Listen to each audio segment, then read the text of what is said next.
You're listening to the Hour of the Time. I'm William Cooper. We're going to be talking tonight about what we found on our trip to the Luxor Hotel in Las Vegas, Nevada. Driving across the desert of Nevada, approaching from the Boulder City Highway, looming off in the distance is an incredible sight. If you did not absolutely know where you were at, you would tend to believe that you were delirious and had somehow been transported to the desert of Egypt. Rising up above the city of Las Vegas is a black, reflecting, huge pyramid, easily as big as the Great Pyramid of Cheops in Egypt. On the top of this pyramid is a crystal capstone, or what appears or looks like crystal capstone, reflecting the sunlight in every direction. If you've ever looked at a polished piece of black obsidian volcanic glass, that might give you some idea of what the surface of this pyramid looks like. As you travel closer along the highway, you begin to see looming up in front of the pyramid an exact replica of the Sphinx. And in front of the Sphinx, towering approximately 150 feet in the air, the phallus of Osiris, an obelisk, for those of you who have not followed our series on the mysteries. And if you don't know what an obelisk is, I'm sure you're acquainted with the Washington Monument. The sight is absolutely awe-inspiring. The sheer size of this structure is overwhelming. It covers an area so large that driving around it, one begins to wonder how in the world this could have ever been built, much less built in the short period of time that it was, in fact, assembled. During the time that the Luxor Hotel was under construction, a huge fence surrounded the area. They had armed guards on patrol. No one was allowed to watch the construction or see what was going on, except that part which loomed above the fence. No visitors were allowed to watch the construction, and no press was given access. When we first drove to the Luxor, went around this huge, tremendous complex upon which this hotel sits, and then finally went across the street, parked the car, put our press passes on the front of our garments, got out with our video cameras. I looked directly across the street and was confronted with the head of Tutankhamun, who then promptly winked at me. Everything about this ninth wonder of the world, for it truly is, I can assure you, leaves one with a sense of awe, a sense of disbelief, overwhelming beauty. It is, in fact, beautiful beyond description. What I'm trying to do here is convey to you what I saw, and there are not words enough to do it. Now, if you've listened to our series on Mystery Babylon, you know that the Egyptian pyramids were never tombs.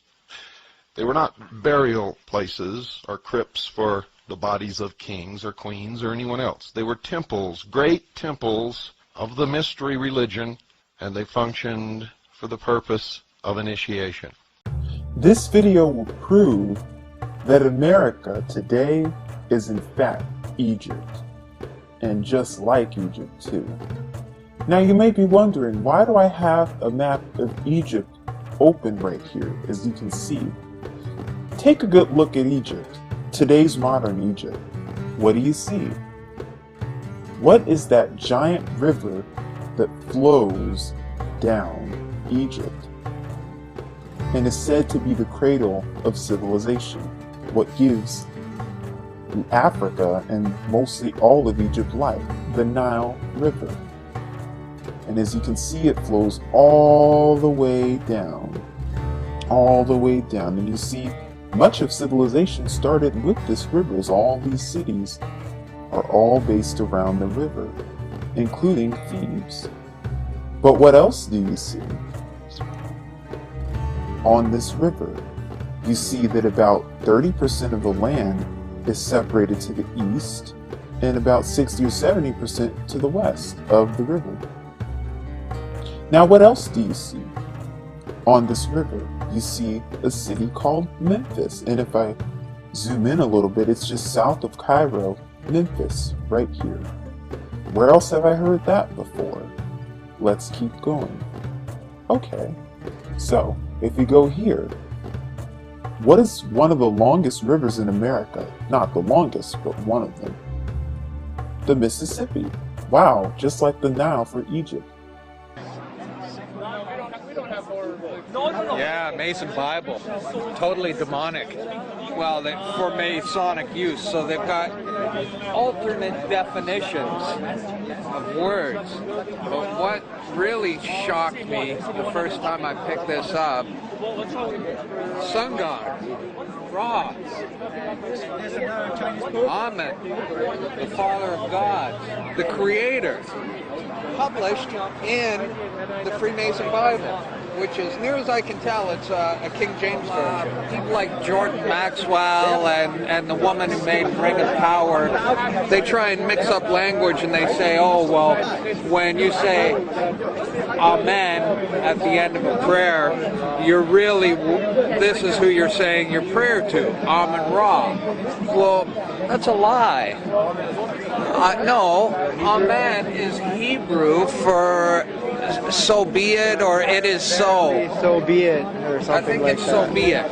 It's Hebrew. Talk to anyone who's Hebrew and say, what does Amen mean? And they'll say, well, it is so. And that's the truth. That's why we say Amen at the end of a prayer, because it's Hebrew for so be it. Or I think it's so be it. But these liars are trying to convince everyone that you're praying to Amen Ra, the sun god. That's the mystery religions. They mix in all these lies and pagan sun worshipping, trying to corrupt and pervert everything. So the Christian halo comes from these. Yeah, I know, yeah. The halo never appeared. Never in the Bible says anything about anything like that. Until the 4th century, yeah. And so we've got all this Babylonian crap mixed in here. And these are, there's an obelisk. Well, that was Osiris's penis. That's Worshiping for fertility. phallic worship. Yeah, and the Washington Monument, it's an Egyptian obelisk. There's one at the middle of St. Peter's Square in the Vatican. There's another one in the middle of the city of London.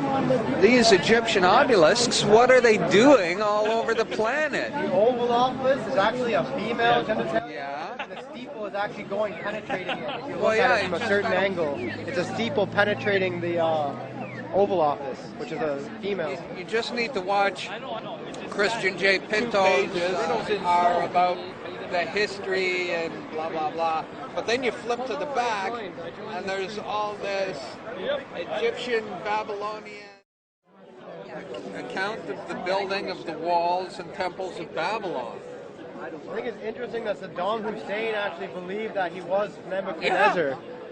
He thought he was a reincarnation of Nebuchadnezzar. There's even a statue in Iraq that says that. See how he's bigger than all the others? It's because he's the god, and they're the people who are worshiping the giant Nephilim god from back in the day. These are given to initiated when they're reborn. Okay. Now this belonged to Brother Edward Black. Was initiated November 10th, 36. He passed and then was raised. And when you're raised, you're reborn. That was 1936. This guy was initiated. And then these are all the lodge numbers of visiting brethren and friends. Lodge number 231, 669, and the names. The names of the lodges and the numbers of the lodges. And this is the guy who raised them, fellow candidates. I guess that's witnesses, I don't know. But these are supposed to be returned upon death. And I guess what happened was that this guy passed away, and whoever was handling his estate just dropped off a bunch of books at the used bookstore, not realizing that this was contained within and the significance of it. So I'm not supposed to have this, but the person at the used bookstore knew it would be appreciated and set it aside. And it's got the compass and square right on the front. It's blue. It's got a blue cover, and it's got the compass and square right on the front. It says Masonic Bible. That's what it says. This is copyrighted 1928. And it opens up with the Holy Bible in Freemasonry and explains, they try and justify or convince the unsuspecting Mason that, I think the first degree, when you're doing the ceremony, you're asked, what do you seek? Light. And then the second degree, it's what do you seek? More light. And then the third degree, what do you seek? Further light. And they rise up through the degrees. Now, Stab Monteith does a great presentation called The Hidden Secret. And the hidden secret, which is revealed at the 33rd degree, is that the light you've been seeking all of this time is the light of the light bearer, Lucifer. The Ralph Epperson presentation, the second witness to the apocalypse, goes into all this in great detail with the quotes directly from Manly P. Paul and Albert Pike. It explains how all Masons swear an oath to destroy Christianity at all costs, regardless of whether you have to murder, lie, steal, doesn't matter. Everything is justified. Here we get into page 7, and they're explaining how the Bible became a great light. See, they use this term, light, light, great light, all the way through, and the hidden secret, which is not revealed until the 33rd degree, is what the light really is. Yeah. So we get into the story of the English Bible, and there's all this stuff prefacing the actual beginning of the Bible. King Solomon's temple. It's all very startling. I'm trying to be careful because it's a Masonic Bible. Okay, the construction of the temple, they're getting into Solomon's temple. Masonic ritual. Okay, we're on page 31. And then we get page 33. The Holy Bible starts on page 33. Could that be a coincidence? What's the significance of 33? The Holy Bible starts on the 33rd page of the Masonic Bible. Pretty demonic, isn't it? And let's see if I can get a bigger map here. Wow, about 30% of the land is east of this river, and about the rest of the 60 is west. Just like Egypt. 30% over here, 60% over there. It's no different. But wait! You see this long river that gives America much life and substance? Just like the Nile in Egypt? What city do you see on this river that matches this one? Right here. Memphis. Where else have I seen Memphis before? Oh yeah, Memphis, Tennessee, right here. Wow. Memphis right there on the Mississippi River.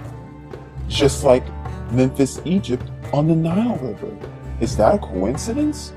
No, that cannot be a coincidence. But you want to know what else? What else is so interesting about this? Is that here is Giza, which is very close to Memphis. And as you can see, here's the pyramids of Giza, here's the Sphinx, and all of ancient Egypt, as they like to call it, the cradle of civilization.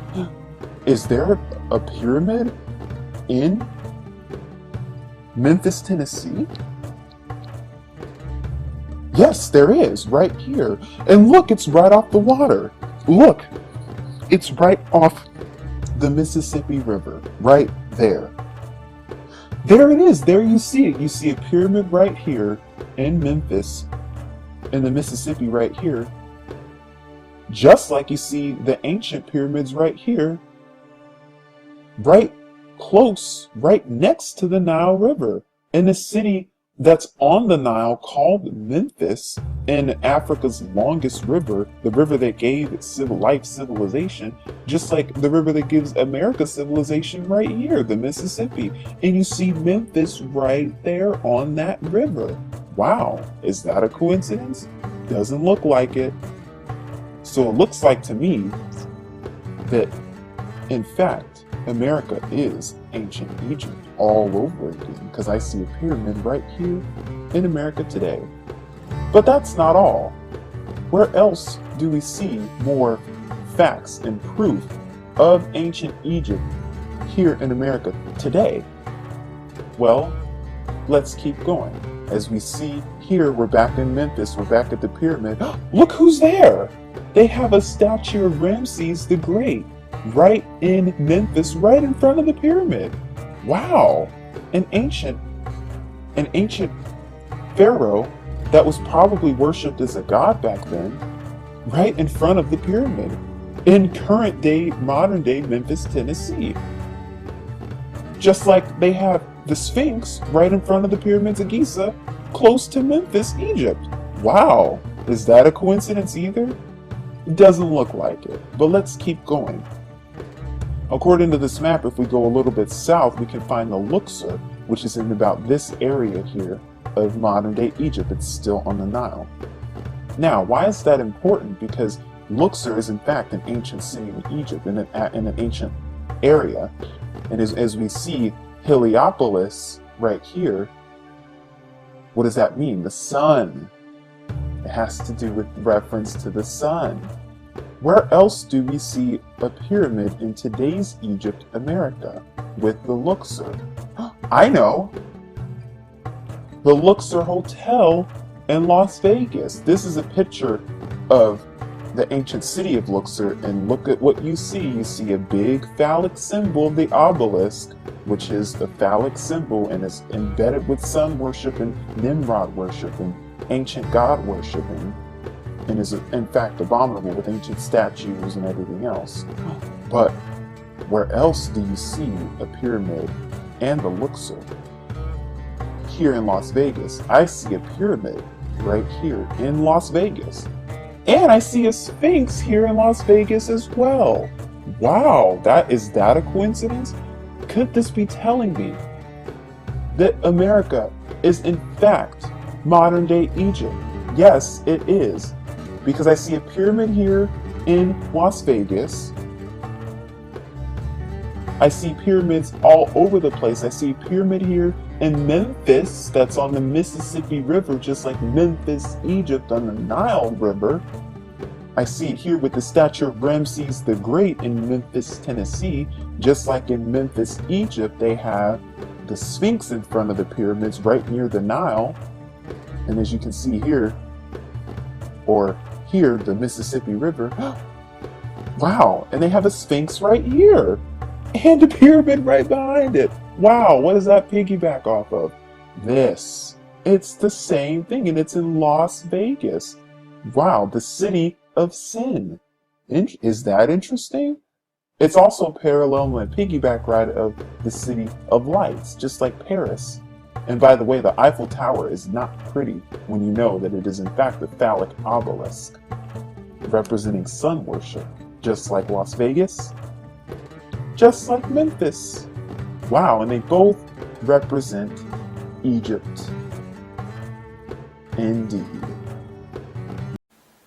If there is a new world order, there must also be an old world order, which is very important to understand the new world order. The old world order was the feudal aristocratic system of kings, queens, dukes, counts and earls, whose property we were. They took our women in the prime noctus, or first rite on the first wedding night, and forced our women to sleep with the Lord to spread their pharaonic genetics. They owned all the land, all the cattle, and had all the power, being enforced by their knights, who are now the police and the Blue Octagon Army.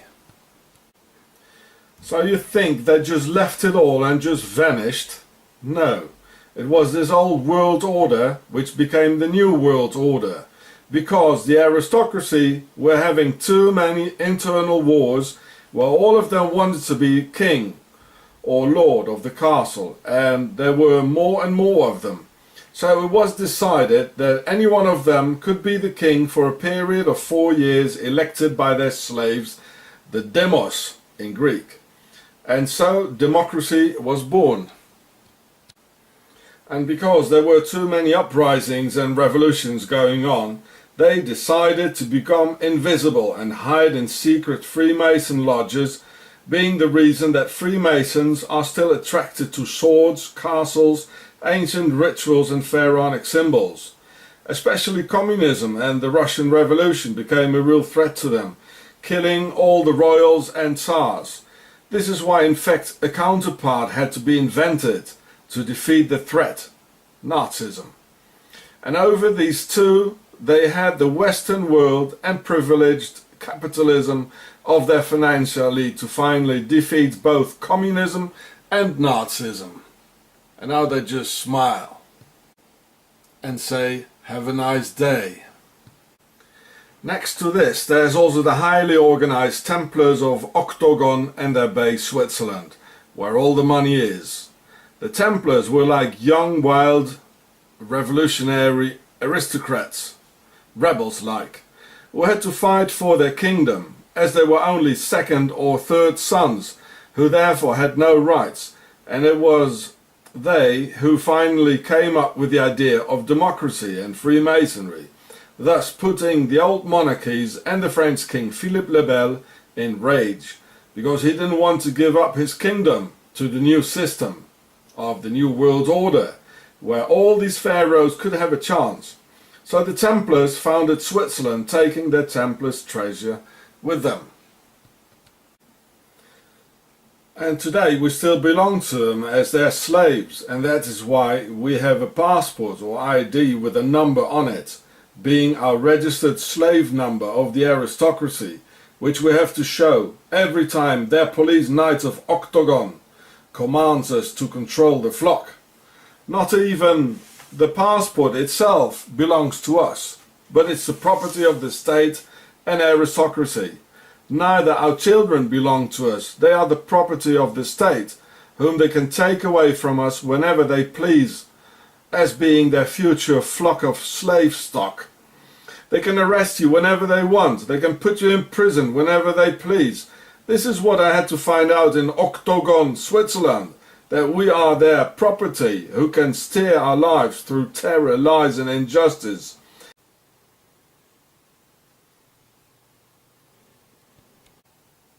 I want to see a Swiss system. I mean, I wouldn't mind being conquered by Switzerland right now. A good person has sent me this. Excellent. This is Octagon everywhere. There's a G, the Templars G, hidden in it. The Swiss Templars cross, the all-seeing eye, Octagon. This is the Swiss cross again. It's Alex Jones's stuff with a V of the Templars. It's all hidden in here. And here too, the Templars cross and a Swiss cross in the middle of it. And I'm very sure you'll find more things in it as well, It's all hidden. Symbols don't lie. And this guy here who's supposed to know all these things, he's telling us about it. I mean, why is he using it? Eh? It even says, this is quite cynical, open up your eyes. Enter the stars, and here we have it. Egypt is America. Now we're going to start with the obvious first. We're going to start with the slam dunks. And there's no room for stretching. It is what it is.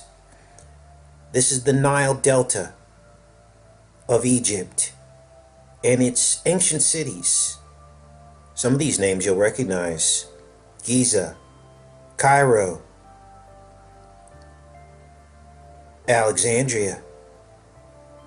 And as you look at this overlay, as I slowly bring it to life, you'll notice the Mississippi River becomes the Nile River.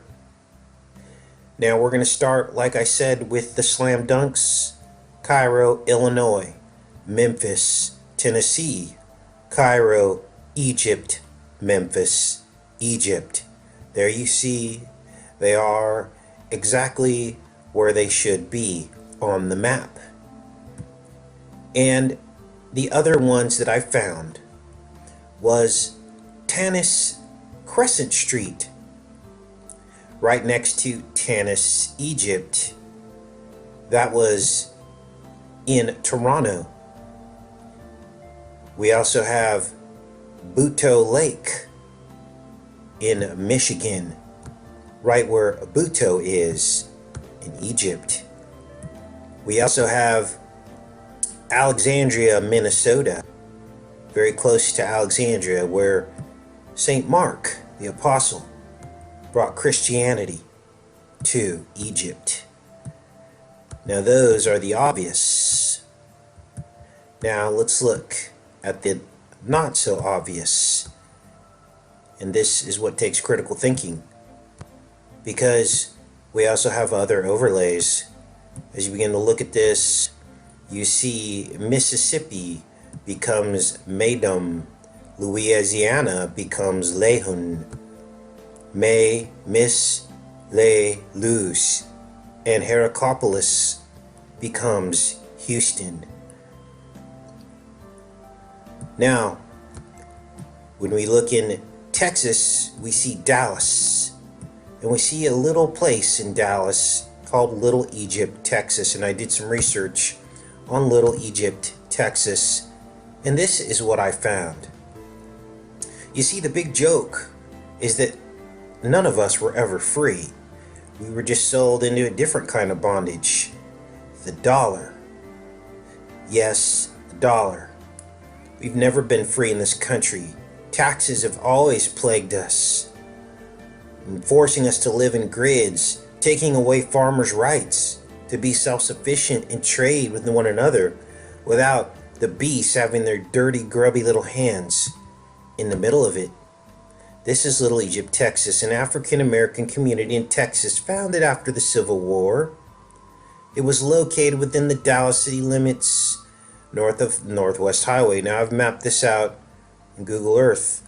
It's 35 acres in size, and basically this town, they admit, was all about giving the freed slaves another place to go to. And they talk about the biblical story of the exodus of the Jews who were freed slaves from Egypt. So if they were freed slaves from Egypt, why would they put them in a town called Little Egypt?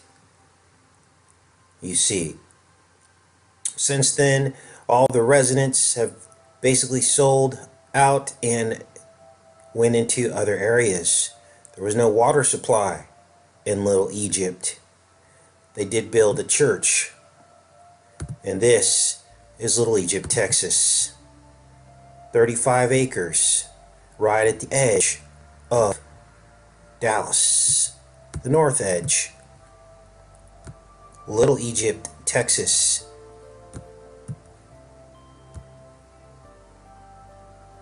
So I dropped this overlay of what Little Egypt used to look like. And here it is here. Some dirt roads, no plumbing. This is where the slaves lived.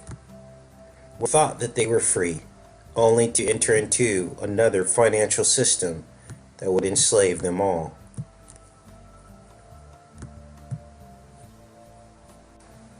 Now here is what else we know. This town here, Markanda, is where the eclipses of 2017 and 2024 will cross. Markanda was called the Star of Egypt. Now, we know that this area in southern Illinois is also called Little Egypt, fitting right in to this whole storyline.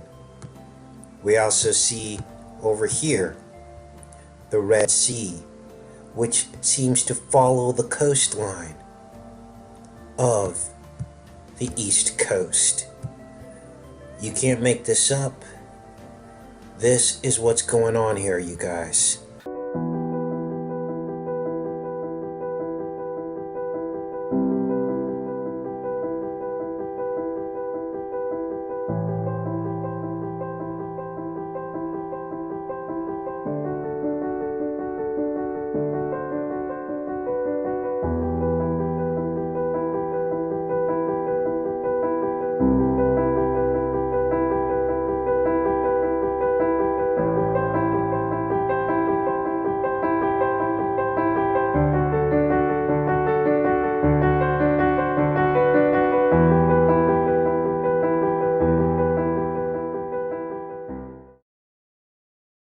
Heliopolis is the city of the sun, and in Heliopolis there was an enormous obelisk, and there were obelisks during that time of Egypt. This is pre-Christ. This is a time when there was a use of ritual, and there was a great philosophy as the person of God being in Pharaoh, and we had the sun worship. So we had these worship of these lesser gods, and it was done through ritual, and it was done through building altars and through sacrifice. So all the way to this day, we have obelisks still. Some were moved from Egypt. The main one in Egypt was moved to the Vatican in Rome. We, of course, have the one in Washington, D.C. There's a obelisk in the city of London. There's one in the Vatican City, and there's one in Washington, D.C. So we have the city of London, Vatican City, and Washington, D.C.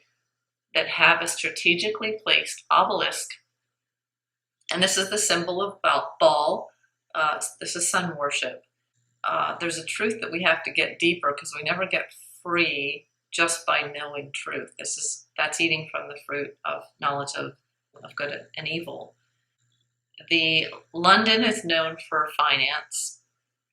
The Vatican is known for religion, not Jesus Christ, but religion, which is false church.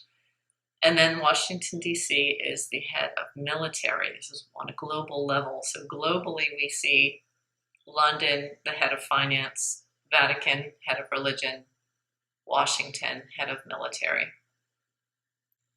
So this is what we have, these obelisks coming up, not only in these major cities, but we see them coming up now more and more in public parks and memorials. So when we have a memorial come up, this is a blood sacrifice. The memorial is always about who died, and it's blood that's been shed, and the desire for someone who's creating ritual, the Antichrist. This is the road to hell, and the Antichrist is subjected to that after this time. There is a time that this is allowed to happen, but ultimately we know what the end is, and this is a time of choice. This is a time of opportunity for our salvation. This is a time of teaching about the kingdom, learning about the kingdom, and really making sure we're going to be involved with the kingdom of the true living God, the few that walk through the narrow gate. So the many will be showing up at these obelisks, underneath them, and living our lives here beneath these towering obelisks. So we're living among these giant ritual symbols. And this is exactly how it was in Egypt as well. So we're still in the days of this.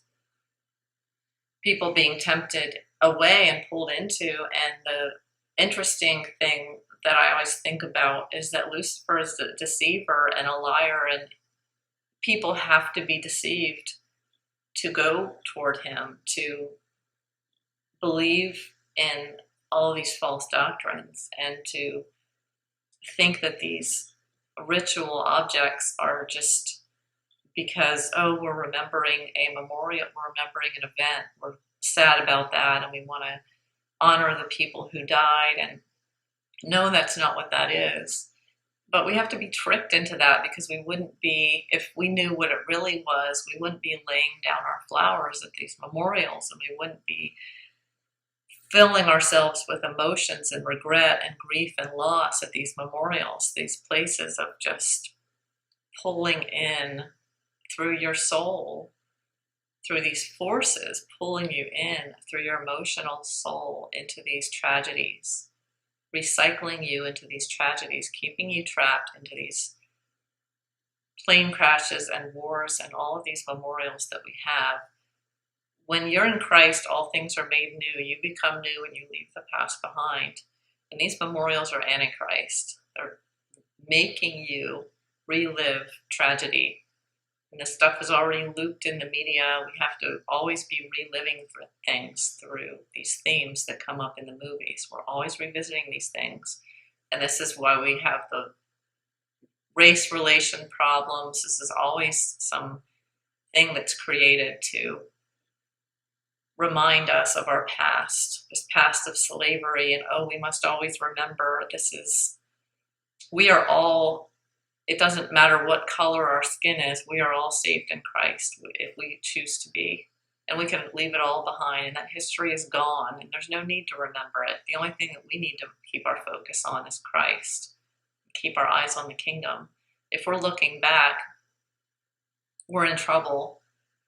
The Antichrist wants us to have our eyes in the rearview mirror, looking backwards all the time. And that's when we live in the soul, we are looking backward. But I just want you to know there's 2 memorials that just went up in my city recently. And just when I see these things, I just think, okay, here it is. It's another collection center for people that are being made to worship at these people whose blood was shed. When you cling to Christ, you're safe from these things. You get more truth, you get more revelation, and of course, calling in the Holy Spirit is going to really give you some strong and powerful eyes, not only to see, but to speak. This is why I speak of these things. There's important things happening around us we can visually see and start to recognize as falsehoods. We're tricked into things, and the enemy lies and tricks, and that's the only way the enemy can get us, by deception, because there's nothing pure about what it has to show us. So when the world's talking about denying the deity of Jesus and denying the living God and denying the God of the Bible and denying Scripture as the Word of God, there's a lot of effort being made to make sure that you believe that, a lot of effort. It's just really interesting how much it takes, how much marketing, how much in the schools, how much programming of Antichrist themes, from our clothing to our music to television to our schools. It has to be in everything in order to turn us away from God. And this is how sure and severe the Antichrist is making sure that no one has life, that no one is saved, that no one accepts Christ's salvation, that none of us make it through that narrow gate. And he's got to work really hard. He's got to work really, really hard. So the only reason you don't believe is because the adversary is working day and night and has been since the beginning of time. This is Zebbatai Zevi. He declared himself to be the Jewish Messiah, non-coincidentally, in 1666. He led the largest Messiah movement in Jewish history. He attracted more than half of all European Jews. He promised to return them to their so-called homeland in Palestine. He inverted every holy teaching in the Torah to unholy teachings. He preferred the satanic teachings of the Talmud tenfold. No more guilt, no more sin, no right or wrong, no more 10 commandments, no more sexual limits, no fasting, only feasting, and no more upholding the Sabbath. His immoral leadership finally fell from grace when the Sultan of Turkey threatened to torture him and kill him if he did not convert to Islam. He converted, but his evil, infectious theology didn't die. 1 century later, Jacob Frank claimed to be the reincarnation of Zevi and the living Messiah of all so-called Jews. Frank and his disciples were even more wicked. He rejected and inverted the Torah. just as Zevi did, and said since we all can't be saints, let's be sinners. He claimed the best way to emulate God is to cross every boundary, transgress every taboo, and mix the sacred with the profane, just as God did. Orgies, rape, incest, pedophilia, including sodomy of young boys, just as the Talmud encouraged, were encouraged. In 1773, Jacob Frank traveled to Frankfurt, Germany, to the birthplace of the modern banking cartel and the Illuminati. There in Frankfurt, Germany, he formed an alliance with Adam Weishaupt, and A.M. Rothschild of the Rothschild banking dynasty. The purpose of the alliance with the Rothschild dynasty was to win control of the world's gold, central bank, and wealth for obvious reasons. Over time, the Rothschilds sent their agents of John Jacob Astor, Jacob Schiff, and Paul Warburg to America, where they infiltrated the privatization of the Federal Reserve System and dismantled the U.S. Constitution. The goal of Weishaupt and his Jesuits was to take control and undermine the hierarchy of the Catholic clergy. It's obvious today that Weishaupt has achieved his goal. Weishaupt also formed the Order of the Illuminati, and him and his agents infiltrated the Freemasonic lodges with his doctrine until every Masonic lodge in every nation accepted it. The goal of the Frankists was the destruction and replacement of Jewish ethics with a satanic mystic religion that is the exact opposite of the holy teachings of the Torah, which is exactly what you see today with the Talmud following modern Jews. When this unholy trinity of conscienceless men was started between Frank, Weishaupt, and Rothschild, a destructive war against humanity erupted, which we see the byproduct of today. With an endless supply of Rothschild financing, Jacob Frank became very wealthy. He was put in charge of spreading the Luciferian theology that the hidden hand would be using behind the scenes. Frank's followers were called 17 Frankists. They practiced witchcraft, alchemy, and occult rituals, including human and animal sacrifice, which we see continued to this day. The Frankists expanded their movement by masquerading as converts to other religions. They converted to Catholicism, Islam, and of course already had a stronghold in the Jewish community. The Saudi royal family is a great example of Frankist crypto Jews, and where modern Islam stems from. The Catholic Church has been controlled by the Jesuits for a long time. It's obvious with the modern Jesuit Pope. The Frankists traded their wives, sisters, and daughters with members, and they used them to seduce powerful outsiders whom they needed in their pockets. There's nothing new about our inverted society. The Frankists have successfully taken over and spread their evil, unnatural doctrine by hiding behind the facade of the eternally suppressed Jewish people. Evil pedophiles was a thing back then that we see continued to be echoed to this day in our elite class. We need all your help to expose who the real hidden hand is. Keep your eyes open, question everything, and much love to you all. Look, there's even the coat of arms on it of the ones whose property you are. The king. The pharaoh. Well, there he is, King George VI and the Freemason, as I told you, who set Mr. Winston Churchill, the aristocratic warmonger and mass murderer who started World War II. He set him in place. He was not elected by the people. And every American president has one British king as their ancestor. So the pharaohs became the aristocracy. And the aristocracy became Freemasonry, ruling through the system of democratorship, where we, the sheeple, can vote for one of them out of a bunch of other pharaohs.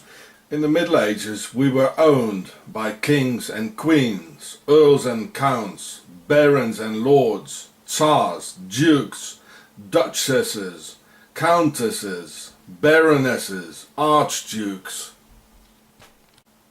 who had their knights and templars working as their police force for them to control the sheeple. Just as it is today, nothing has really changed. Or does anyone think they just disappeared like that? They were parasiting on the people and the workers, who had to give taxes and percentage of wheat, vegetables and cattle. And many times the sheeple starved to death in winter after a bad harvest. While these parasites and pharaohs were partying in the castle, drunk of the wine they had stolen, their bellies well fed, with robbed food that should have been for all those hungry children. And they had their beds warmed up with young virgins of the sheeple. I'm so glad my pupils are getting smarter than me, so I can retire soon. Now, we made some amazing discoveries connecting pyramids across the earth. Egypt, Chinese pyramids, and the Mexican pyramids are all connected. Here we see one of the pyramids in China with the exact same degree angle as the pyramid in Mexico. Here we have the Belt of Orion, Chinese pyramids laid out just like Giza. The highest pyramid in China, the highest elevation, points to somewhere you could never imagine. A completely different culture all the way around the world. Now, you would think that videos like that would go viral because the archaeological community has not made these discoveries yet.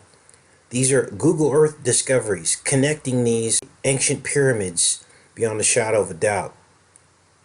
Now, I've seen Prometheus, but I missed this part, talking about the giants, star maps, also connecting all these ancient cultures across the world. They don't mention the Chinese pyramids here, but they mention the Mexican pyramids as well as Egypt, the Egyptian pyramids, of course. Listen to this part here. This one here is our most recent discovery. It's a 35,000-year-old cave painting. These are ancient civilizations that were separated by centuries. They shared no contact with one another, and yet the same pictogram showing men worshiping giant beings, pointing to the stars, was discovered in every last one of them. And the only galactic system that matched was so far from Earth that there's no way that these primitive ancient civilizations could have possibly known about it. But it just so happens that that system, based on our long-range scans, there seemed to be a planet. Just one planet with a moon capable of sustaining life. And of course, it's 322 backwards 223. There are no planets to escape to. That's not part of God's plan. And again, this is the deception of this film. That we're somehow going to escape, right? Escape Earth. Get out of the firmament. And of course, you saw Saturn. Now, they explain here that Prometheus was a god who wanted to give man equal footing with the gods. That to me sounds like Satan himself. He wanted humans to basically commingle with heaven. He left his rightful state in heaven and he wanted to come down here and mingle with men. Okay? So that's what this becomes all about. It's interesting how you watch these films a second or third time, and with the new knowledge that you've gained over the years of watching and decoding this stuff, you find even more details. So here they are kneeling, looking at this giant ancient being, and these basically the first Nephilim, I believe, is being depicted here, the first offspring of the fallen angels. But they're trying to say that they are the makers, but they are in fact not the makers. They simply infected our DNA, and that's what this is all about. Then they enter this giant room with what appears to be a series of Egyptian canopic jars. Now, I've done decodes on Prometheus before and talked about these canopic jars, and those decodes are long gone, of course, with the previous channel, but it almost gives us another opportunity to go back into detail with better ways of communicating this stuff to you guys. You guys, the canopic jars are full of this black goo, and here in the film, they are full of black goo. What is the black goo? It's DNA. It is the organs preserved in these jars in ancient Egypt. And over the millennia, they turn into a black goo.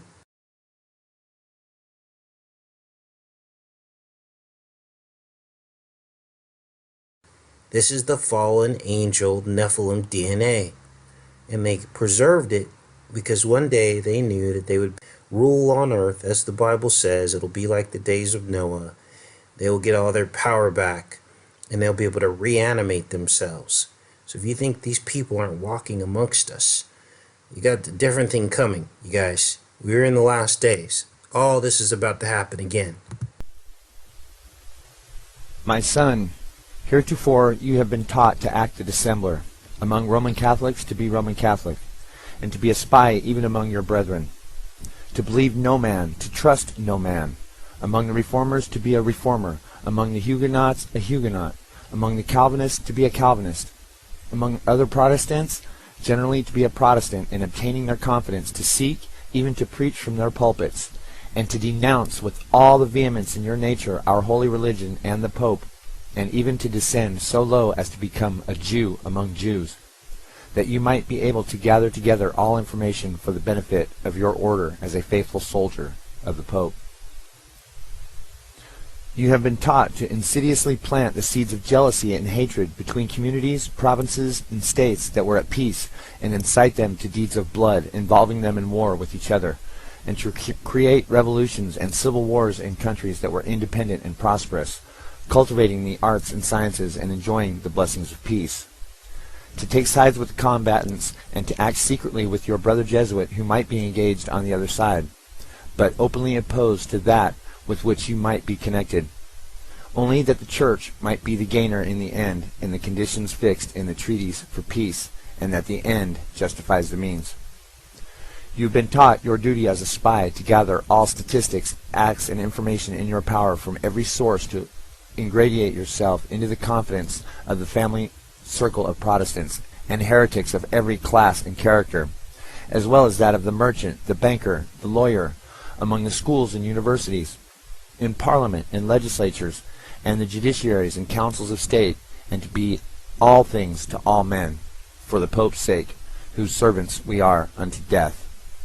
You have received your instructions heretofore as a novice, a neophyte, and you have served as a coadjutor, confessor, and priest, but you have not yet been invested with all that is necessary to command in the army of Loyola in the service of the Pope. You must serve the proper time as the instrument and executioner as directed by your superiors, for none can command here who has not consecrated his labors with the blood of the heretic. For without the shedding of blood no man can be saved. Therefore, to fit yourself for your work and make your own salvation sure, you will, in addition to your former oath of obedience to your order and allegiance to the Pope, repeat after me.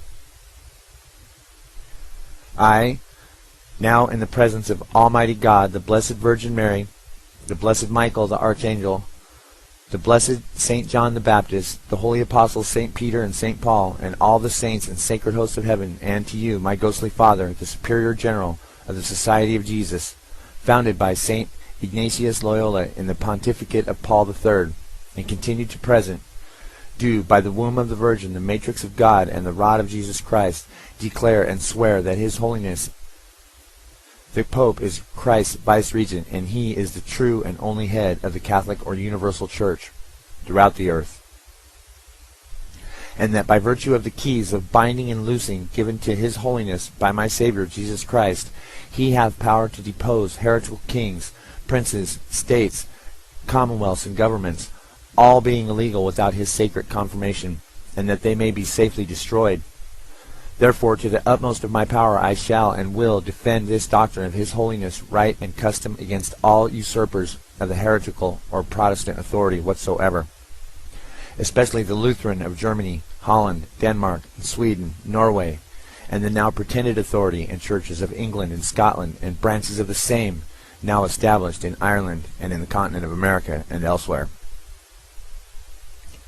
And all adherents in regard that they may be usurped and heretical, opposing the Sacred Mother Church of Rome, I do now renounce and disown any allegiance as due to any heretical king, prince, or state named Protestants or liberals, or obedience to any of the laws, magistrates, or officers.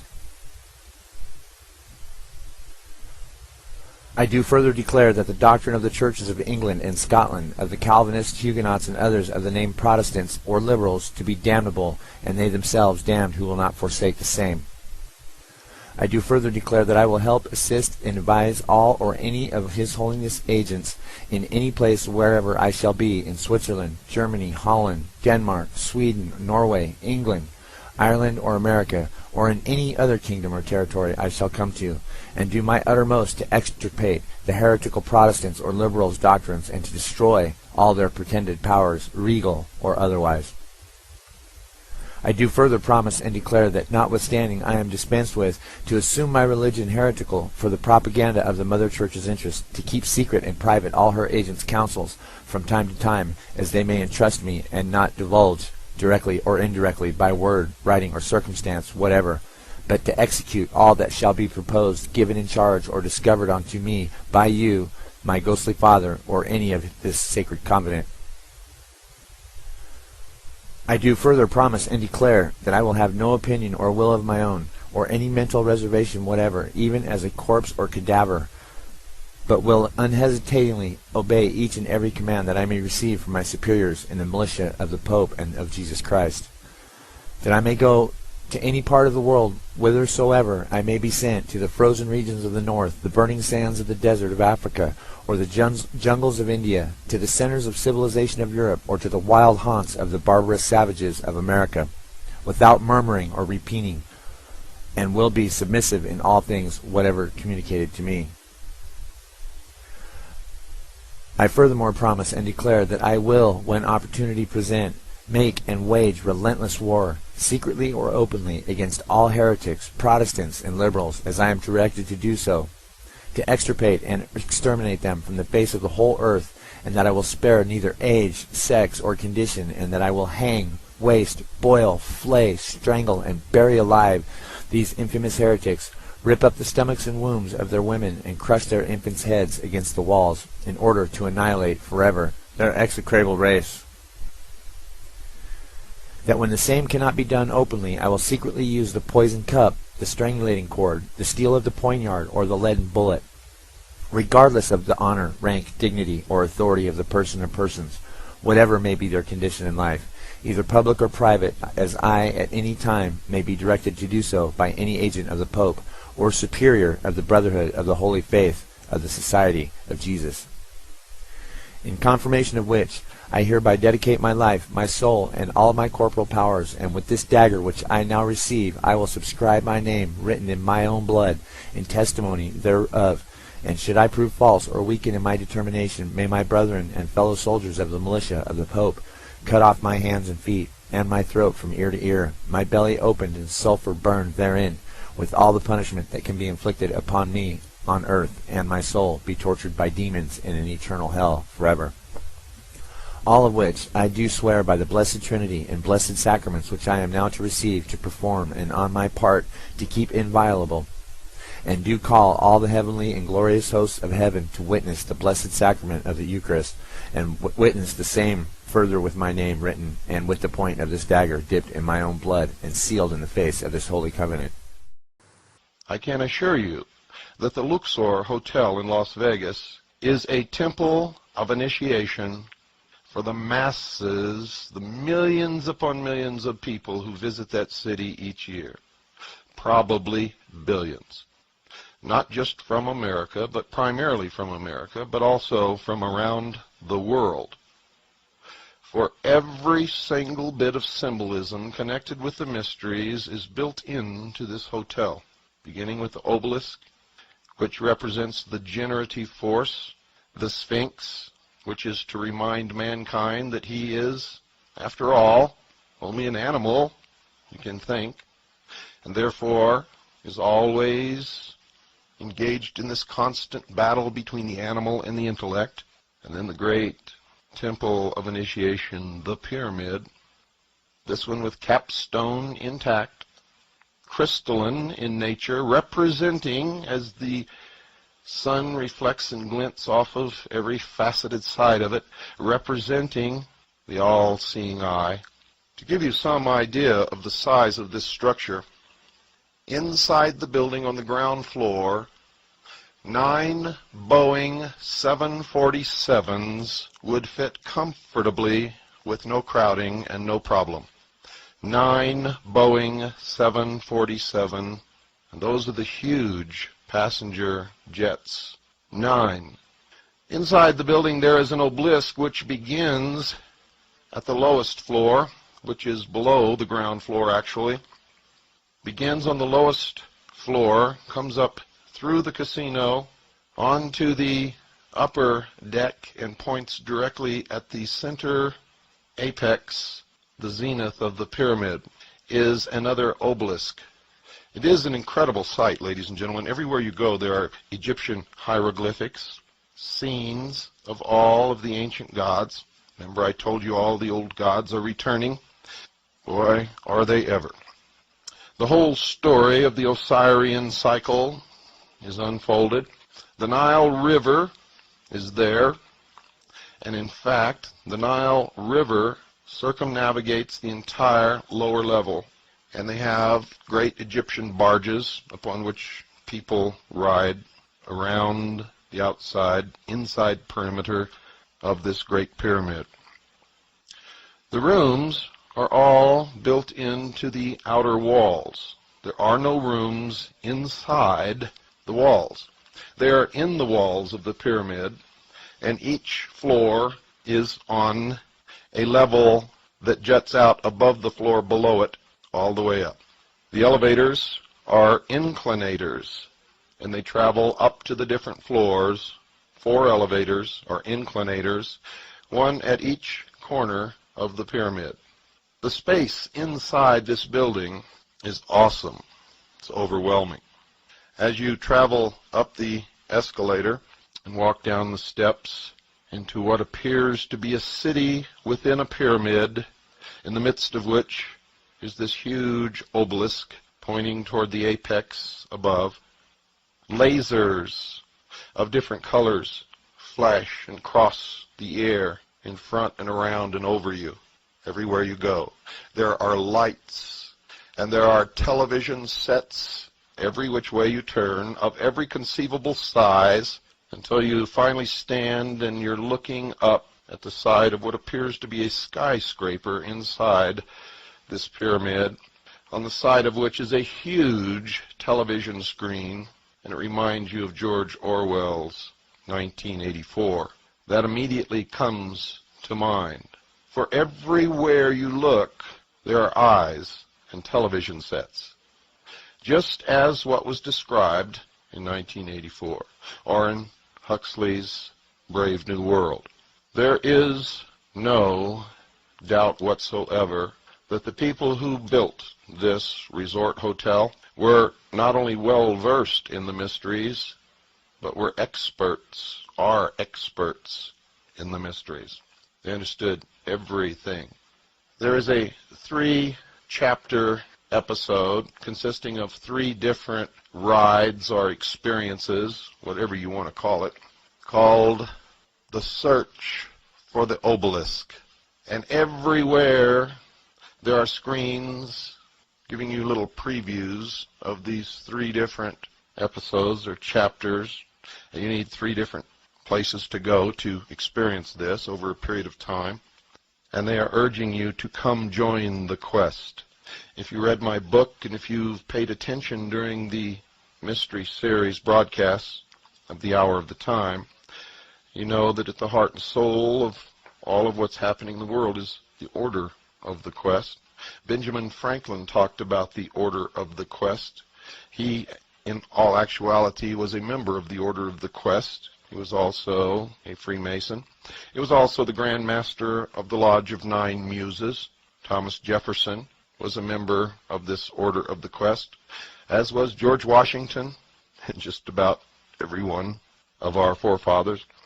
Come join the quest. It's all about the discovery, 12,000 feet below the desert, of an ancient ruin, of an ancient civilization, where they find levitating craft. Does that sound familiar? Any connection here with UFOs? Any connection with Hitler's belief that the Aryan race represented the survivors of a lost civilization, far advanced beyond what we are now? And that in this ruin, also this rings of the tails of the inner earth, in this ruin they supposedly found a crystal obelisk, which was stolen, by the way, by a Dr. Osiris, who now holds the key to the future of the earth and mankind. And everywhere you look are these plaques or emblems of the enlightened society for global transformation. The enlightened society for global transformation. You can stop and get a burger and a Coke or a beer, or whatever you want, in fact, at the Millennium Cafe. I found it at first to be difficult to understand what was going on around me and to, in fact, keep from bumping into people because everyone was so preoccupied with looking up or looking behind them that we were all constantly bumping into each other. Men, women, children, didn't matter. Temples, emblems of the snake were everywhere. Now, on that first day, I very wisely retreated to get my wits about me. I took a little bit of information with me. Did not do any filming, except from across the street. We filmed the whole outside of the hotel. Nothing inside at that point.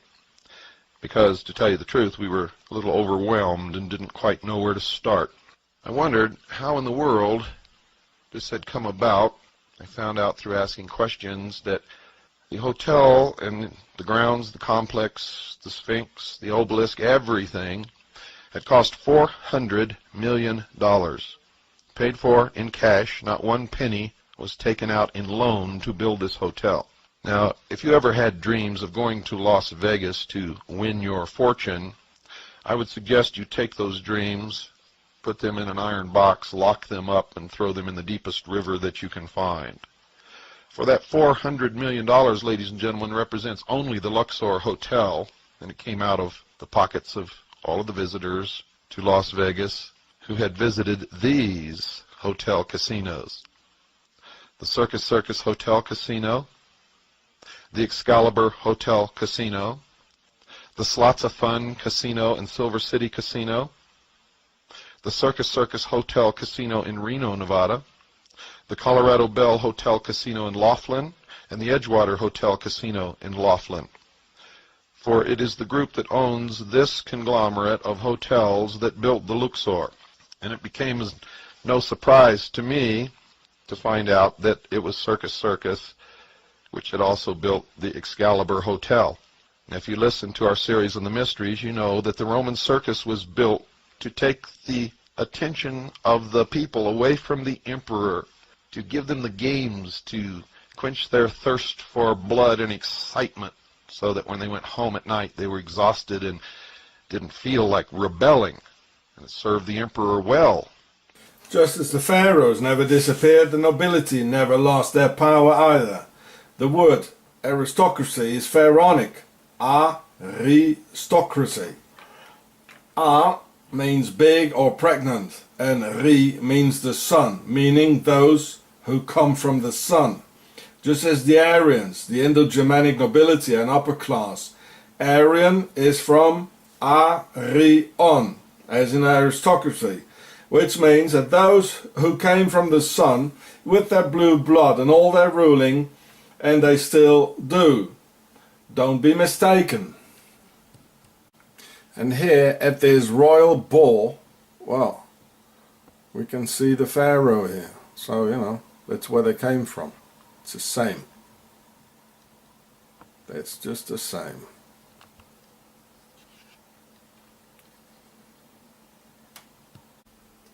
And today, children disappear and they get raped, tortured, sacrificed and murdered in castles like Amérois in Belgium and Sautou in Luxembourg and many other places as the Bohemian Grove by very organized gangs like the Dutroux gang and by Fourniret, whose name indicates to deliver the king, Fourni Roi.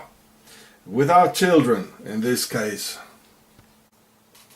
The nobility always were into Satanism and other dark mystical practices of their pharaonic ancestors as ritual child sacrifice.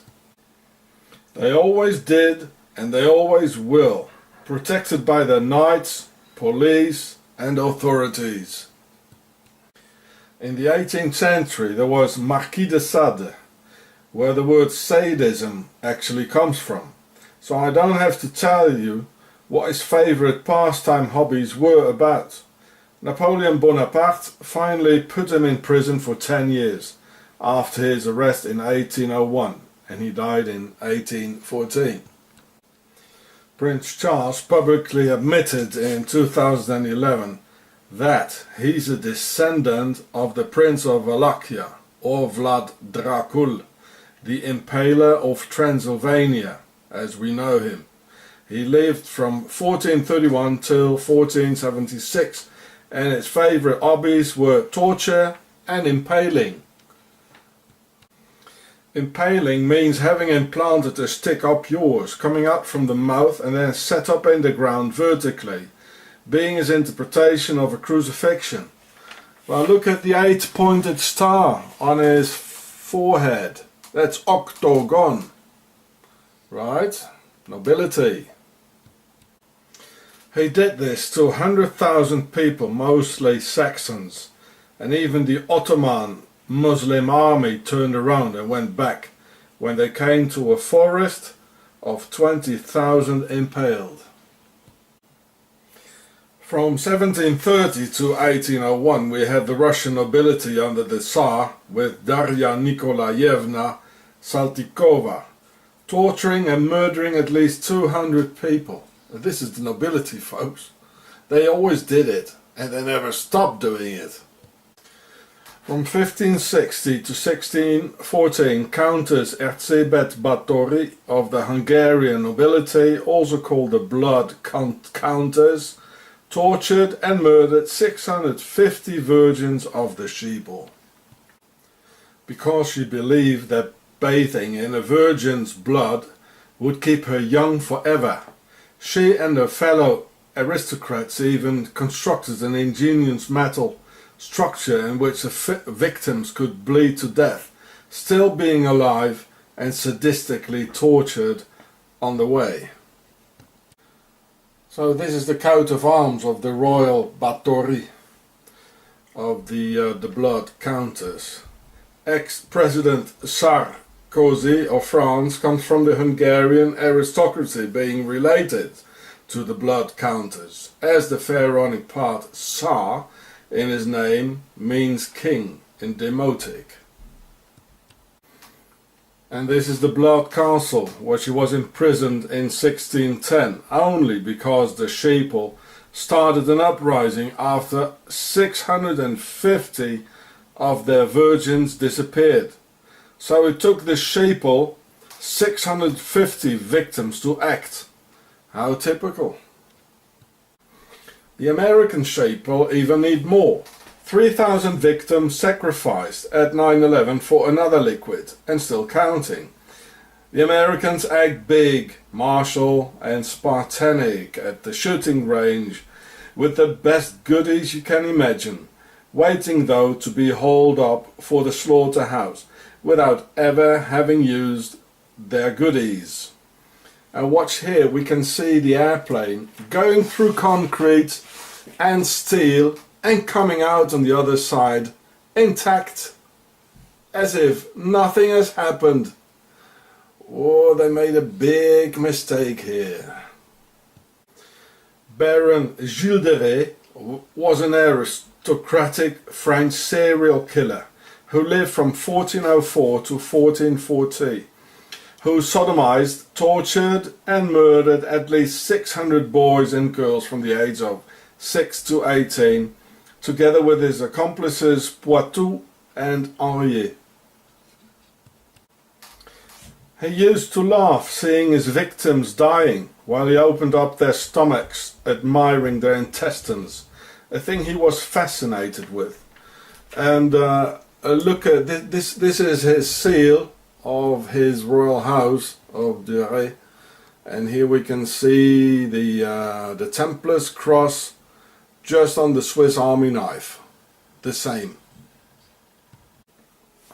And this is just the tip of the iceberg, because most cases are not known, because the sheeple and stupid white race couldn't even read or write to document it all.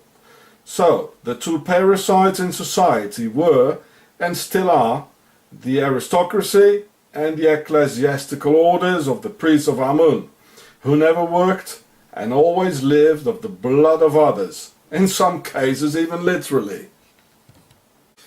Over the years and centuries, these parasites grew fat, never hungered, having great parties with music and troubadour, and just reproducing like rabbits in between the parties.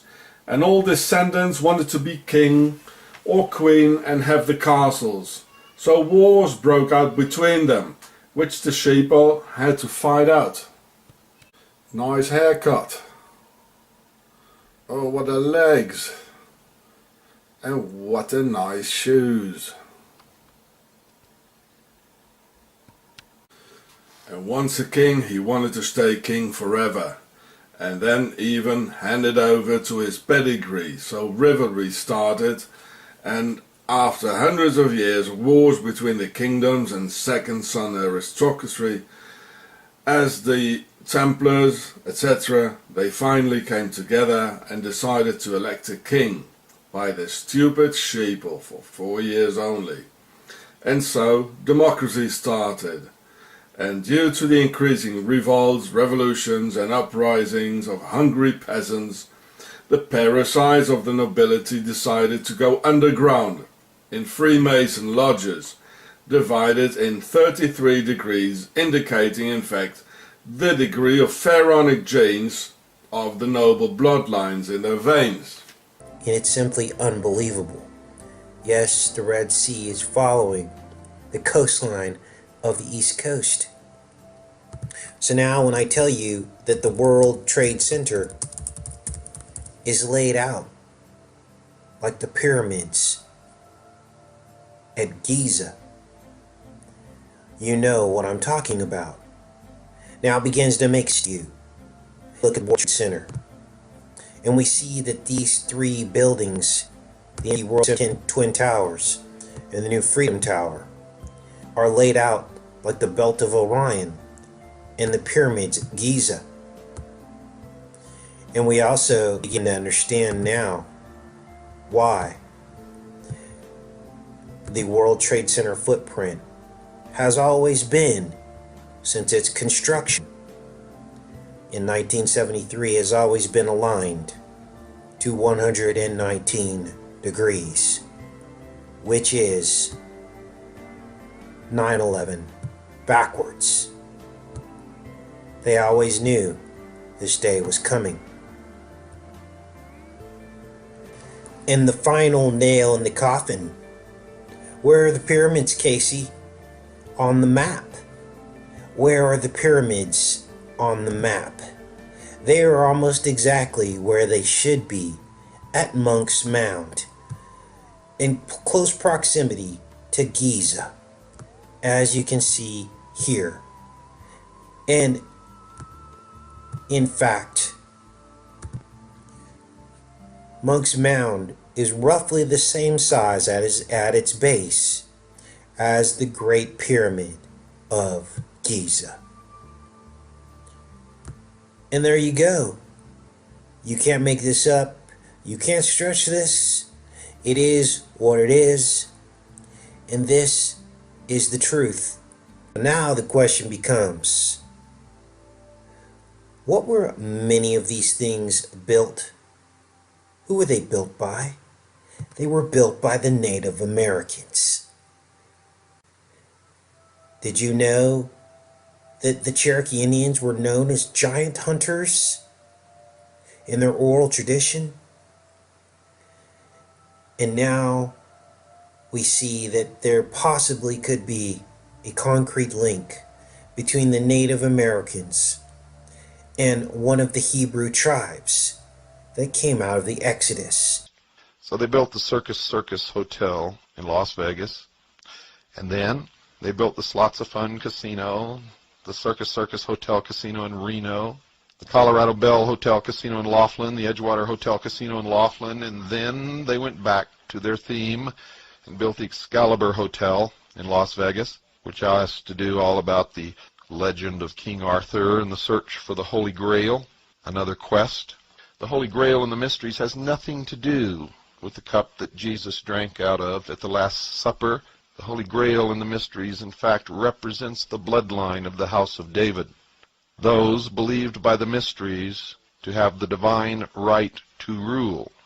I've said this many, many times before. I will say it again. Whoever rules the world in the New World Order will lay claim to the ancestry of the house of David. And then the Luxor, the ultimate temple of initiation that has ever been built throughout history.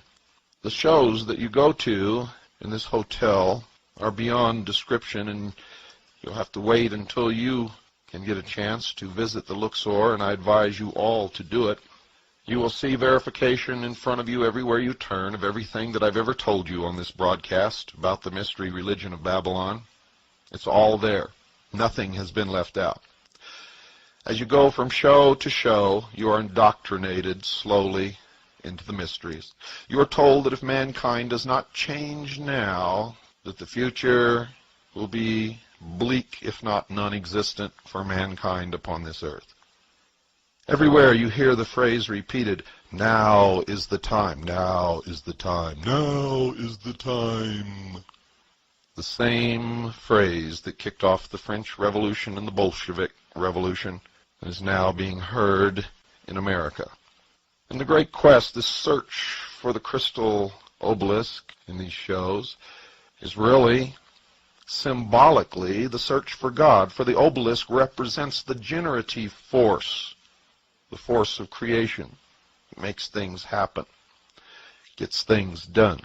And what you ultimately discover, and by the way, the discovery, as far as I could see, was only made by a few, is that there is no God, man is God. That's the theme, and that's what you learn if you're paying attention. Most people that I saw were completely baffled. They had no idea what they were going through and couldn't even figure out the story. And that was amazing. It's amazing, it's entertaining, and it's very, very sad to watch sheeple trying to deal with this great esoteric religion that's all around them and not understanding one single piece of it.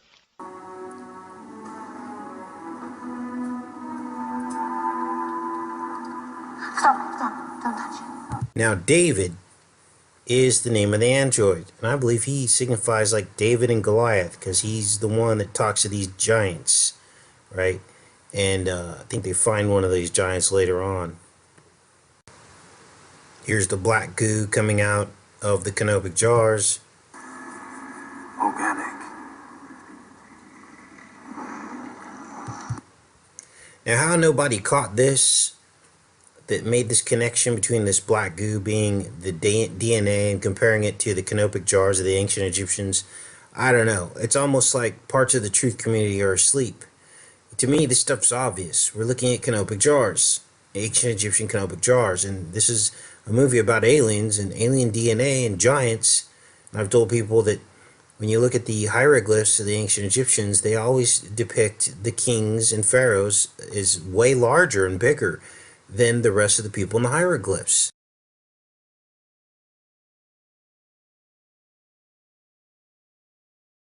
I mean, this is pretty obvious to me, but then you got people who worship the ancient Egypt and believe that these people were benevolent and kind, and that we could learn something from them, and they were amazing mathematicians. Nothing could be further from the truth, you guys. Ancient Egypt is not something that we should be like fascinated with and, buy into. They were the descendants of the fallen ones, and they ruled over men and enslaved the Hebrews and caused a lot of pain.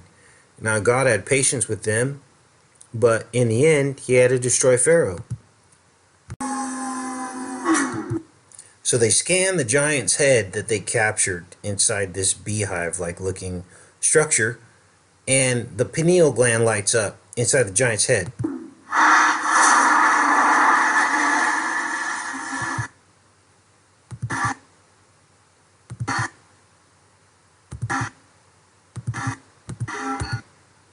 Okay, sample is sterile. And right after we see the pineal lit up, she says, David. Why? Because David slung a stone into Goliath's pineal gland.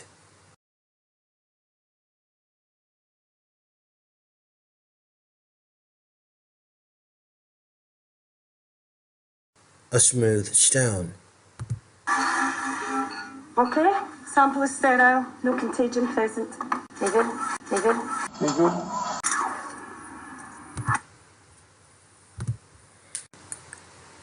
Here's the confirmation that this is all about Egypt, because then she calls it a pyramid. We need to run blood work on everyone who set foot in the pyramid. Yes, of course. We are the clay pots. God is the potter. But the enemy wants to do things in his image. So he put them into pots, these vessels, these canopic jars. Listen. It's fairly evident they were in the process of leaving before things went to pot. David then meets Goliath.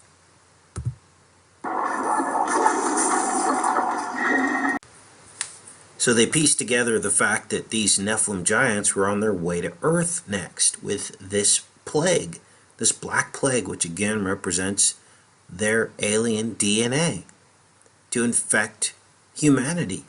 And the book of Daniel clearly says, they shall mingle themselves with the seed of men. That's the whole goal, okay?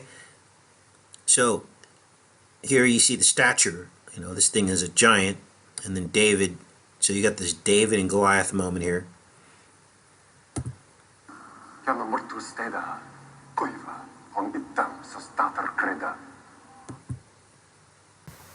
So now, at the conclusion of this film, everything becomes obvious and apparent. We have ancient civilizations all connected to one another with the exact same building technology of the pyramids. Thousands of years apart, thousands of miles apart, but yet they all share the same author. Advanced technology, ancient technology used to build these pyramids. These were the fallen ones. And it is as clear as day to me at this point. What is going on in it repeats what we're told in the Bible. All of this has been told to us before. The secrets of heaven being shared with man. This is why they try to reject the book of Enoch, because Enoch tells us specifically that what they taught men to do, okay, and how this was an abomination to the Lord. So this is where everything sits. They're showing this to us because nobody gets it. On one side it shows some swastikas of pharaonic origin, and it says Deutsches Reich, meaning the German Empire. And it shows the Roman pharaonic eagle of Ma'at. And it says 1934. 5 Reichsmark. 5 marks of the German Empire. Reich, it means empire. And if I turn it around, it shows at the place where the tail is of Ma'at. It shows the fleur-de-lis, which is a symbol of the aristocracy, and it represents the pharaonic lotus on the River Nile. Down! Go, go, go! Oh no, we're gonna die!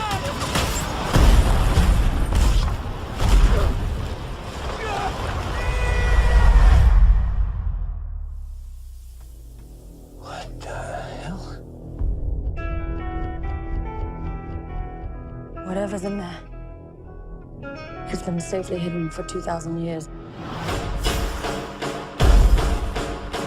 This isn't a tomb. It's a prison. Nick!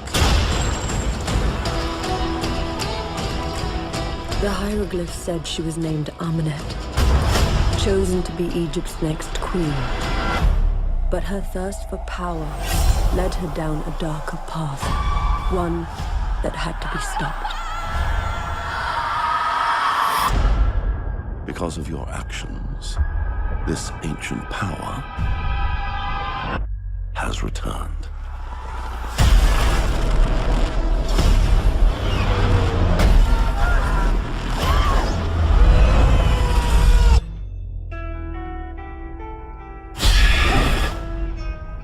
You are alive because you were chosen.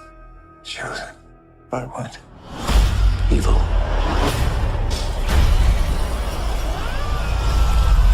Legend has it she's a being of unimaginable powers. Now she's using you to regain them. Oh my God.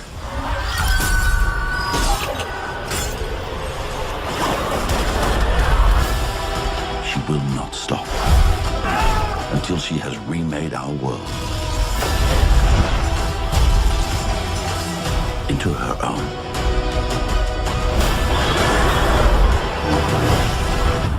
Please just stay with me. I'm scared. I'm gonna figure this out. Don't leave me.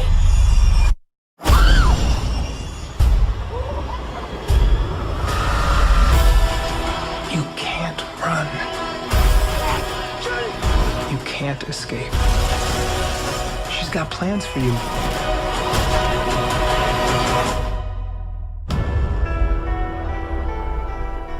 It is being done by Tom Cruise, and of course, it's no surprise that he is high up in the Church of Scientology and most likely a very high-level Freemason, along with possibly being a Kabbalist as well. But there is a major push to get society to accept the fact that the ancient gods or the ancient powers are coming back. They are going to come and rule this world for a certain amount of time that Abba Yahweh will allow them or permit them to, because it has all been prophesied by the biblical prophets for millennia. We have been warned about this.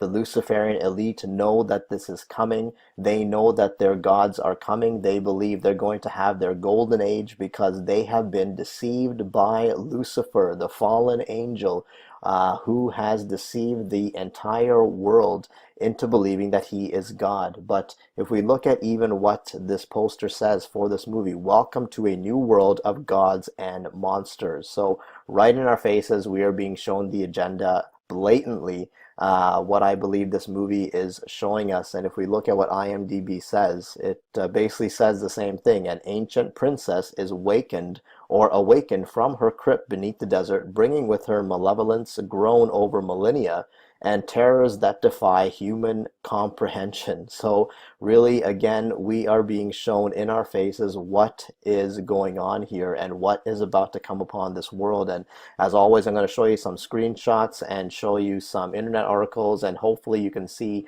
what I am trying to convey here, and possibly you will see the same things. And as always, please do your own research and look into this stuff for yourself. But of course, the trailer starts off with major Middle East war propaganda, which we will address later on at the end of this video. But I really believe they really want to keep the lie going of this war on terror. They want to keep this smokescreen going, because there really is no war on terror. There really is no Islamic terrorism and all this kind of nonsense. It is all a lie for what they are really up to. But if you're awake, then you definitely know that this war is nothing more than a ploy to advance the agenda. That's all it's about.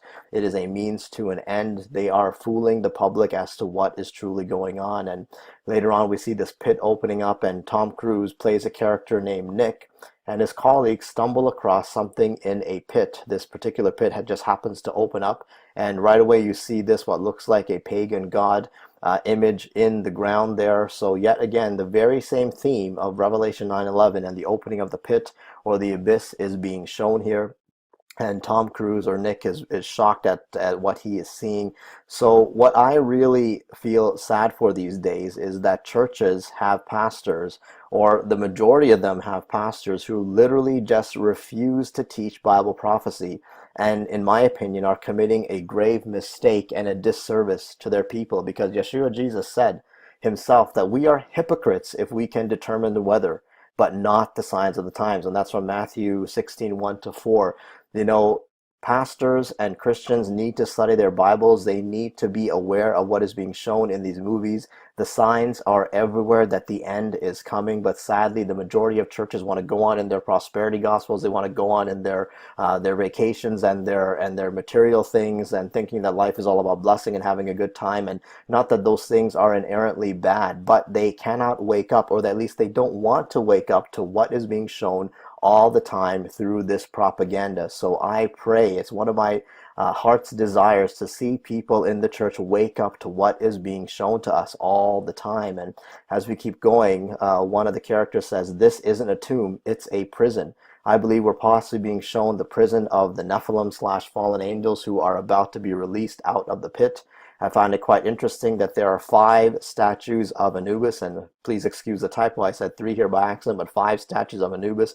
We know according to Egyptian mythology that Anubis is the god or keeper of the underworld, this dog-like character. But again, 5 statues, I think, denoting the 5th age or the age of the gods that is about to come. And then we see this picture of Tom Cruise, who has just released this thing. He pulled out his gun and he shot this rope that was holding this coffin. And I found it quite interesting that he is named Nick in this movie. Do you know what significance is there about his name being Nick? It's quite fascinating when we look at an article that I've shown many times about Santa Claus. I know it might sound silly that I'm bringing up Santa Claus, but yet again, of course, his name just happens to be Saint Nick, and I will leave links to this article as well. But Nick just so happens to be, as shown here, Old Nick, a well-known British name of the devil, okay, or even in Dutch, Nicken, or the devil. So Nick actually is another way to represent Lucifer, Beelzebub, Satan. Good old Nick is really what is being shown here. So I wonder why Santa or Satan is also named Saint Nick. You know, it makes more sense when you realize what Nick is actually all about. I also find it interesting that Yeshua says in the Revelation to the letters to the churches how he hates the practice of the Nicolaitans, so possibly where the term Nick is a short form of Nicolaitans, which is basically practices of devil worshippers. And Nick, as seen here, represents Satan, in my opinion, about to release the beast. And we'll see more why he possibly represents Satan, or all-out evil for that matter. And so then we see the next scene. This is the coffin that was held by ropes that Nick shot and released out of the water. Go figure, again, coming out of the water. So what exactly does Nick release? So when you check out the rays of the sun around this thing, it's an 11-pointed mummy coffin. So you got 1, 2, 3, 4, 5, 6, 7, 8, 9, 10, 11. So you got 11 rays. Many of us know who are awake that 11 signifies destruction. It is a number of all-out destruction. Notice also the fallen angel / sun god symbolism on the coffin, which is basically a symbol of the sun god Ra. We've also got the same kind of thing with these rays of the sun on the Statue of Liberty, you know, basically representing or showing Apollo, a male, cross-dressing as a female. I saw it everywhere I went. People would come out of the first episode scratching their head and looking around and wondering what it was all about. What happened here? What, was a fun ride. And I got to tell you, folks, the ride on that first episode, well, I can't describe it. I will tell you this. You've never been on a ride like it in your life. I can guarantee you that. It is virtual reality.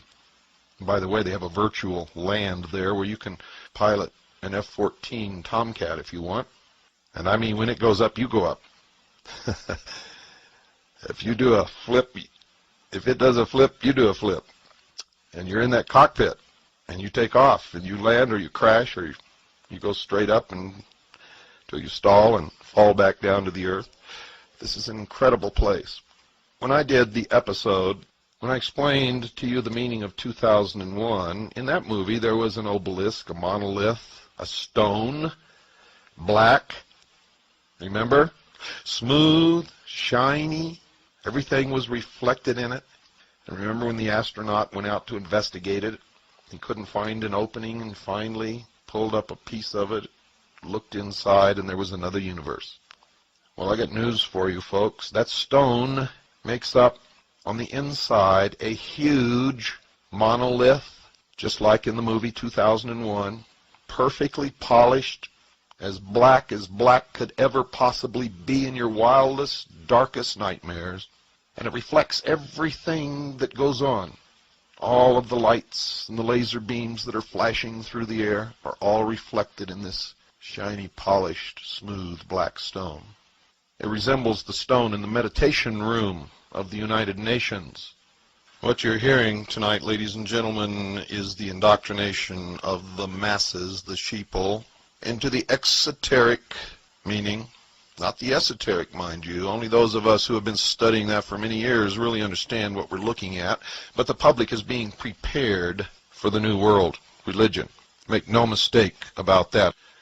And we all must prepare for what's coming, for what is coming. For many of us is not going to be good. Many people will embrace the New World Order and the New World religion.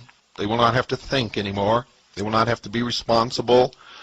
Of course, they will have no freedoms, but Daddy will take care of them. Their every need will be furnished as long as they do what they're told, when they're told, how they're told, and worship the God that they're told to worship. Those people will be happy, but many of us will not be happy under those circumstances, and we need to prepare ourselves for the hardships and the trauma that is coming. And as sure as I'm speaking to you tonight, it is coming.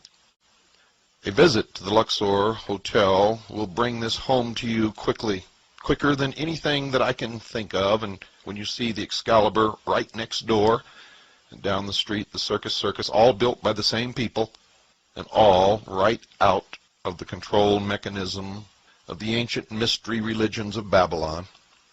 When you go down to the lower level, the murals of Egyptian life cover the entire walls of this stairwell, which also, by the way, has escalators. It goes down to the base of the obelisk, which goes up through several floors and then up into the center of this great pyramid and points directly to the apex. At one point I was watching the laser light show when all of a sudden a small port opened in the apex of the pyramid and a pure shaft of light connected with the tip of the obelisk. And a chill went right up my spine and the hair stood up on the back of my neck. And I felt this terrible fear in my belly, knowing that these people are not playing games. I was even more taken aback when all those standing around who had witnessed this laughed and giggled and pointed and thought this was just another wonderful part of the entertainment, having no conception of what they were witnessing. Luxor, by the way, means the source. And don't think that Kate Middleton, Cosima, and the girls of the so-called civil marriages with the nobility don't have a certain degree of pharaonic bloodline in their veins. They all have. There are just so many of them nowadays hiding amongst us and all trying to get a key position with the authorities where they can parasite on humanity without working a single day. So the pharaohs never went away. They became the aristocracy and the nobility. And the nobility never lost power and they never really went away. They rule through their politicians and Freemason lodges. So it's still the pharaohs ruling. I've been telling you for years. All the politicians are descendants of the nobility and aristocracy of the Middle Ages who went into hiding modes in Freemason lodges. That's why they want more and more police, because there are more and more of them who want to be a knight and do nothing. They protect child molesters and could stop drugs and prostitution within 24 hours. But it is them as well, earning money with organized crime at the expense of our children.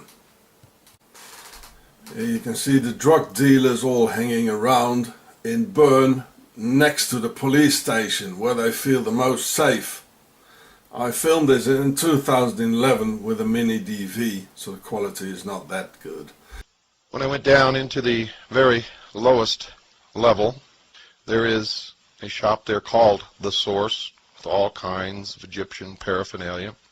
books on the translation of the different hieroglyphics and papyrus that have been found throughout Egypt, on the monuments, in the tombs, on the pyramids, the translations of the different stelae, including the Metternich stele, which the stele group is named after.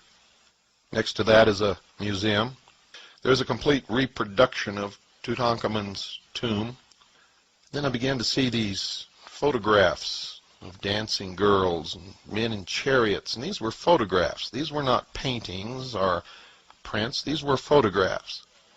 And then I saw double doors above which the words theater was displayed.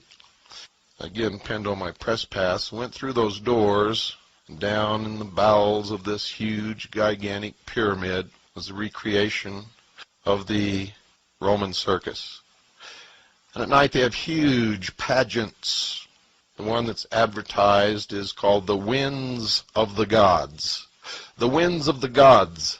And at one point, the wall of this huge, tremendous circus, in which you could place a football field, opens up, and they create the Nile River running through this auditorium. Everywhere there are people who will answer your questions, and if you take the boat ride on the tour of the Nile, you will see recreations of all the great monoliths of Egypt, and they will tell you the story of the Osirian cycle of Nut and her children, Isis and Nephthys, Osiris and Set, and at one point you will see the guardian of the secrets of the universe displayed upon the wall. If you don't look up high, you won't see it. The only other place you see it is in the first episode of The Search for the Obelisk.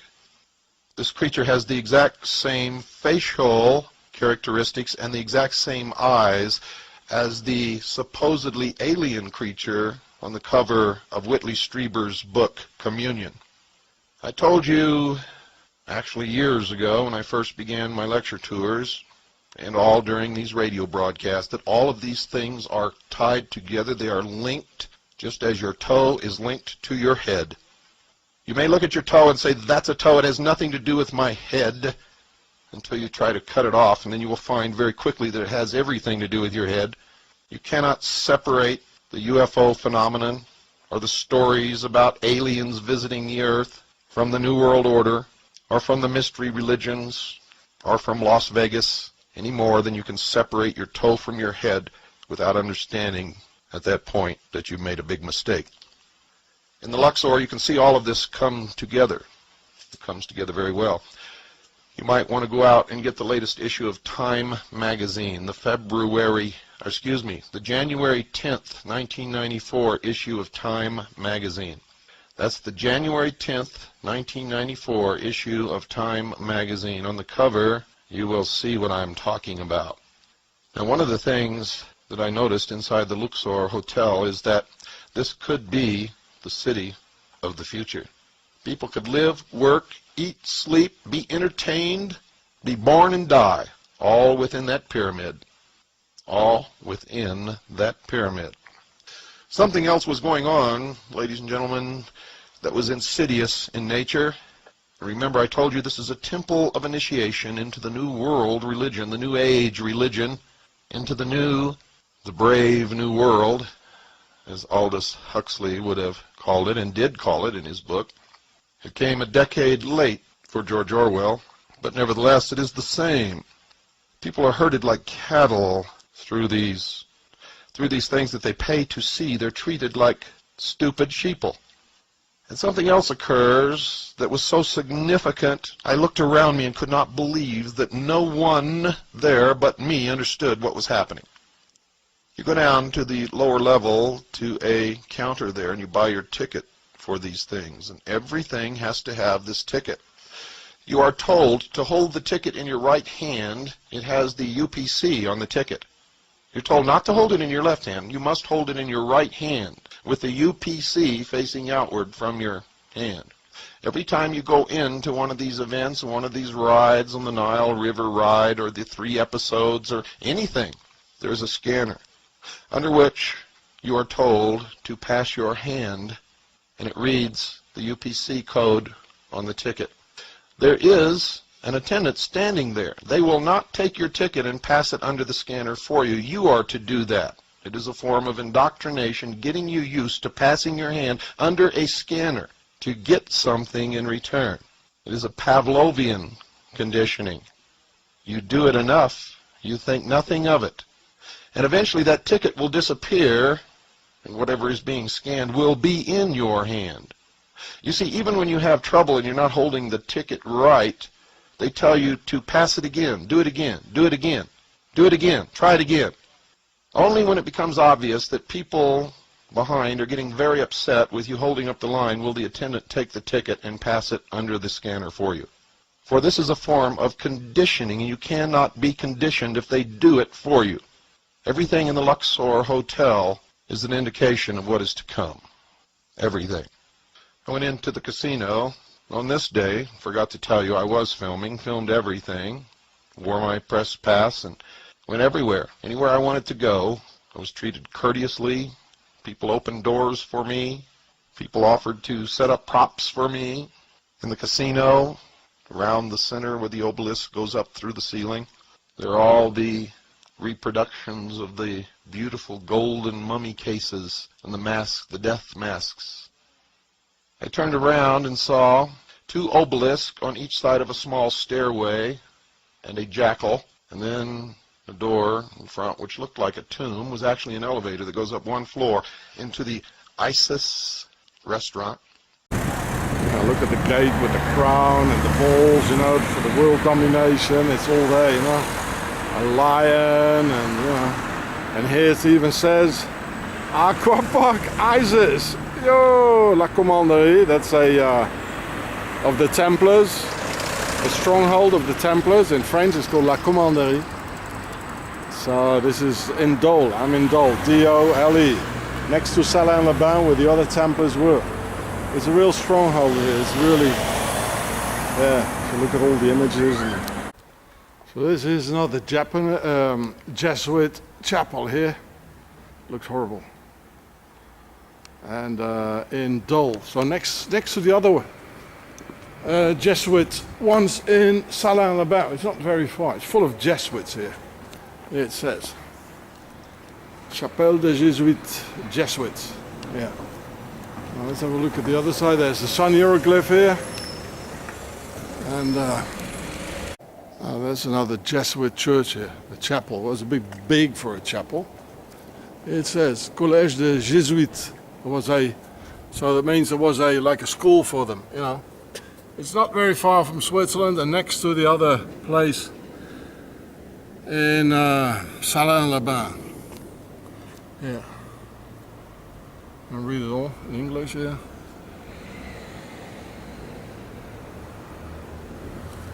Jesuits. Now you see, it looks a bit like a castle, but you know, the Jesuits have a general, which is the actual Pope, who said, well, you know, homos, it's okay, you know.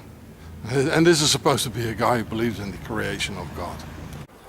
You can see, this is Dole, this is the place here. And they even have a Place des Templiers, Halle des Templiers, Rue des Templiers, Commanderie. They've been here strong, all right. It's the house of the Templars here. So this is official, you know. There are brass, they look like gold, and they may be gold leafed.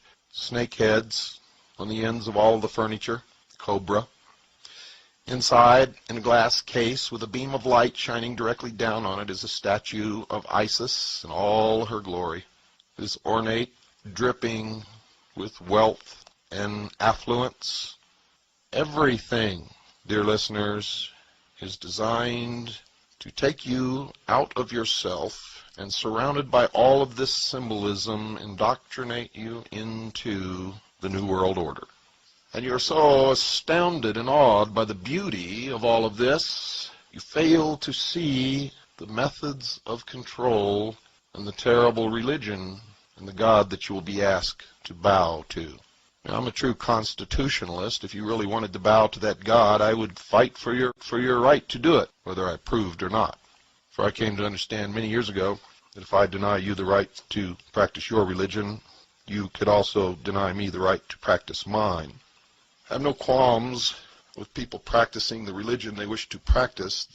The problem I have is being lied to and deceived and manipulated into doing things and believing things and accepting the loss of freedoms and sovereignty through deception and lies and cunning wit, for the most part being enacted upon an unsuspecting, trusting people. That I despise. And I know that whatever new order or new world they create through these types of procedures will not be the utopia that they promise that it will be, will not be a wonderful world free from crime. No, ladies and gentlemen, it will just be another mountain of lies built upon the last mountain of lies. And someday, somewhere, someone is going to expose the original lie upon which all of this was built, and the whole structure will come tumbling down. I hope that the hour of the time is functioning in some way toward that end. Only you know the answer to that. I am constantly amazed that all of this is flaunted in front of the people. You see, it's all out in the open now for anyone who cares to look, and from our research we found that it's never really been hidden during this century. Of course, the manipulations are built upon masterful lies. But if you want to do the research and look, you can always find the truth behind the lie because it's not hidden. The way that they've been able to get away with all of these things is very simply, they believe, and in most instances they're right, that most people don't want to think for themselves and will never look. Therefore, they don't even hide anything. That's a shame. It is, in fact, an indictment of all of the American people and the people of the world. It's always been my hope to be able to wake the sheeple. ISIS is what is being shown here. Pagan, mystery, Babylon, religion is exactly what the American gods are all about. These are the gods that the Luciferian elite of America and the world worship. And of course, the same symbol is shown on this coffin, the signature of the sun god Ra, right here on the coffin. And you've got the sun symbolism right on the head. So in my opinion, this is blatantly showing us the same theme of resurrection, that the false Messiah is about to appear. And it's the same thing that Revelation 13 says, why the people of the world will follow and worship this false Messiah, because they will think that he or she is a resurrected God. That is what I believe is coming, this resurrection or this fake resurrection of this pagan deity, which is basically Nimrod, Tammuz, Isis, all of them. They are coming to rule this world for an permitted amount of time by Abba Yahweh because of the judgment that is coming. And then later on we see that the narrator says, or the person in the trailer says, the hieroglyphs said she was named Amenet, chosen to be Egypt's next queen. So just who is this Amenet supposed to be? Is there any record of her? And sure enough, good old Wikipedia has some information here, and I'm sure you could see the same thing for yourself in different sources. But we see this very interesting picture of this deity, or this princess that is resurrected with this. Her eyeballs are able to split into four, so that is definitely not natural. Very evil stuff going on here. But Amenet, according to Wikipedia, was a primordial goddess in ancient Egyptian religion. She is a member of the Ogdod, and the consort of Amun. So right away, that should tell you something here, because Amun is a very interesting character, and we will see that in a bit, just who Amun is. And I'm sure many of you know already, you're already thinking of Amun-Ra, which we will see in just a bit. But her name, meaning the female hidden one, was simply the feminine form of Amun's own name. So basically showing the duality, the male and the female in one being, in one character. So this Amun and Amenet are basically the same. The male version Amun, the female version Amenet. So basically the consort of Amun. And we will talk about this whole male-female consort later on, because you will see how much this all ties into what is literally being shown in our day and age. And if we go to who Amun is, of course, he was the major ancient Egyptian deity. He was attested since the Old Kingdom together with his wife Amenet. Okay, so later on we see that after the rebellion of Thebes, Amun acquired national importance, expressed in his fusion with the sun god Ra, as Amun-Ra or Amun-Re. So we can see that Amun or Amun-Ra or Amunet, this is all sun god worship, and many people know that Amun-Ra is basically one of the chief deities or the chief deity of ancient Egyptian mythology, and lo and behold, he just happens to be identified with Zeus in Greece. So later on, as time went on, of course, the ancient Egyptians, they ruled the world for some time. Later on, the Babylonians, their version of the sun god was Nimrod or Marduk, or I believe that was the Sumerian version. And of course, we have that as well. Marduk, who is, according to the ancient Sumerians, and the name of the patron deity of the city of Babylon. So, basically Marduk to the Babylonians, Amun-Ra to the Egyptians, Zeus to the Greeks. I mean, you name it. All of these ancient religions have the same character, the sun god worship. And so the fact that he is a similar character to Zeus is known by the fact that he is associated with Jupiter. So what I find fascinating is when we look at the many names of Marduk, he just so happens to have names like Baal. Here we go. We'll show Sumerian Enlil, Nimrod. Okay, so this is where it all boils down to Nimrod. This is all different versions of Nimrod. We've got, as we keep going here, we'll see Osiris. Okay, you've got Osiris there, son, I believe, of Amun-Ra. We got Bel Marduk. We've got, as we keep going, we've got good old Zeus right here, Greek Zeus. So really, I'll leave links to all of this stuff. So all these same names is really one and the same thing. It is the same character that we keep getting shown over and over again. So Amunet, in my opinion, just so happens to be the female version of Amun-Ra, of Zeus, of Marduk, of Baal, which his consort, of course, was Ashtoreth. So it's the same thing, Mystery Babylon and her consort. So really, the age of the gods is coming, the fifth age, or the age of Aquarius. This is exactly what the Luciferian elites are waiting for. It is their golden age. This is what they are waiting for. We can also agree on the need to stand up to anti-Catholic bias, to defend religious liberty, and to create a culture that celebrates life. And then he goes on to say this. And we've got to come together, not only as a nation, but as a world community. Thank you very much. God bless you, and God bless America. Thank you. Thank you. So he's talking about the one world government there. And we've got to come together, not only as a nation, but as a world community. And he says the religious leaders here are to be an example for everybody else. And the great religious leaders here tonight give us all an example that we can follow. Okay, I don't think they're probably that good of an example. In the scriptures that we Jews and Christians and Muslims cherish,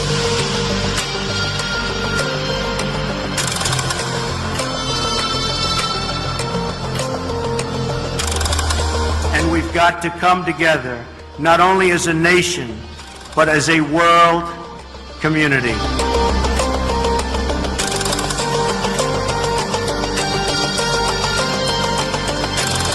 This cross, this thing, and there's a crown above it. We couldn't make out what these different metals are there on his shoulder. But let me just show you what this thing is. This is the Order of the British Empire, OBE, for God and the Empire. You say, what's significant about that? Well, this order, if you do the research into it, you can look into it more, but it's a British Commonwealth order. In other words, it's people that are subservient to the throne of England, the throne of England being subservient to the Vatican. It is basically a Shriner level of the Holy Father, Pope Francis. His message about rejecting a mindset of hostility, his calls to reduce inequality, his warnings about climate change. We can also agree on the need to stand up to anti-Catholic bias. Stand up to anti-Catholic bias. Well, then I guess I'm going to be in trouble, huh? Because I'm anti-Catholic. Because I'm against Roman Catholicism. Oh, but he's the lesser of two evils, right? Oh, Hillary's such a wicked, liberal and thinks, and she is. but he'll be so much better. They're both servants of the Vatican. So, folks, this is all in control of the Jesuits.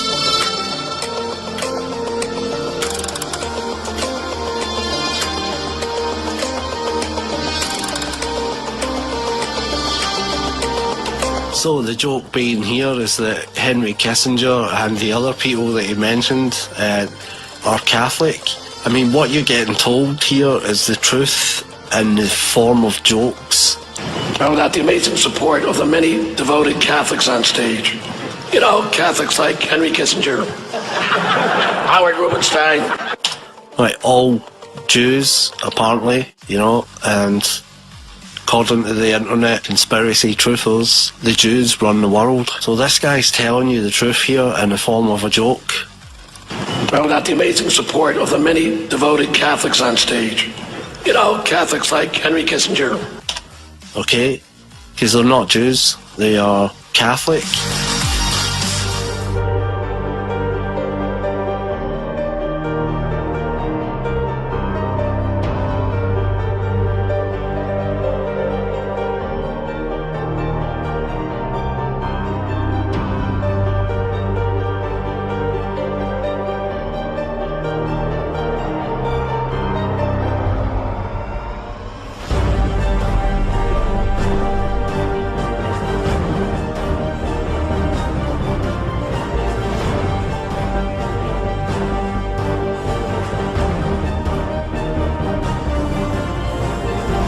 Tonight I'm going to continue and back it up with a lot of facts. Remember, a lot of the meat of this little mini-series that we're doing this week comes from a book entitled Scarlet and the Beast, written by John Daniel.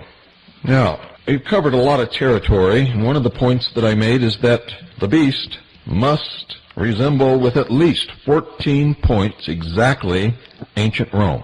So we'll begin tonight setting out some of these similarities between Rome and the United States of America. From 100 to 300 AD, most of pagan Rome converted to Christianity. And when this nation was founded, 67% of America's population was Christian. Christians in Rome suffered severe persecution. Christians in America were fleeing European persecution.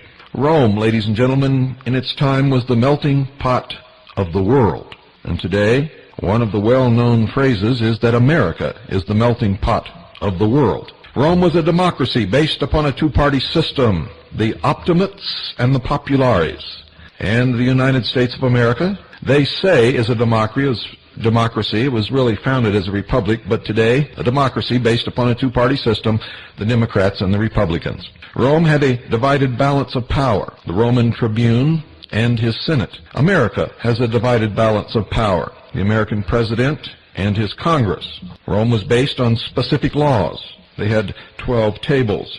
America is based on specific laws, our Constitution. Rome protected the rights of its citizens. America, up until recently, protected the rights of its citizens. In Rome, all men were equal. That was the international law of Rome. In America, all men are equal according to the Declaration of Independence. But let me set that straight. All men in the Declaration of Independence were created equal. All men are not equal. And in Rome, all men, even though they said they were equal, were not. Those are facts. Look in history and you will see. Rome had a sordid history of slavery. America also had a sordid history of slavery. Rome was capitalistic. America is capitalistic. Rome practiced abortion as a means of population control. And the United States of America practices abortion as a form of birth control. Rome loved R-rated entertainment. Look at the history of Pompeii. And here in the United States of America, we protect R-rated entertainment under the First Amendment as freedom of speech. Rome had a welfare program funded by taxes. You all know that we also have a welfare budget, and many take advantage of it. In fact, our welfare budget rivals our military budget. Rome had a thriving business in lawsuits. America also has a thriving business in lawsuits. Sports was Rome's pastime. And in America, football dominates fall and winter, basketball winter and spring, and baseball spring and summer. And I know some men who don't know anything more than the sports statistics for their favorite teams. And they think they're brilliant because of it. Ancient Rome's national emblem was the single-headed eagle pointing west. America's national emblem is the single-headed eagle pointing west.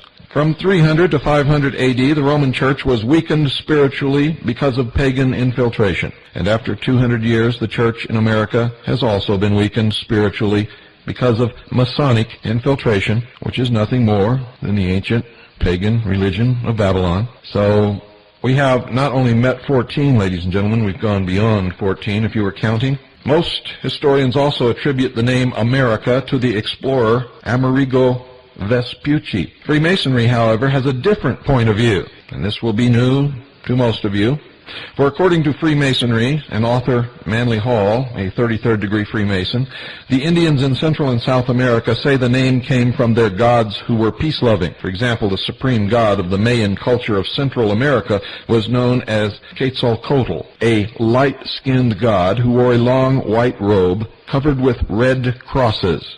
Carved in the stones of his temples were serpents. Quetzalcoatl was known as the peace-loving serpent god. Serpent god. The same god in Peru was known as Ameru, the god of peace. He was pictured as a plumed serpent. Ameru's territory was known as Amaruca. The 1895 issue of the publication called Lucifer, a periodical published by Freemason Blavatsky's Theosophical Society, states this, quote, "From the latter comes our word America. Amaruca is literally translated land of the plumed serpent. The priests of this god of peace once ruled the Americas. All the red men who have remained true to the ancient religion are still under his sway." And according to author William T. Still, Manly Hall claims that since the serpent is frequently symbolic of Lucifer, it is no exaggeration to extrapolate from this that America may well mean, quote, land of Lucifer, end quote.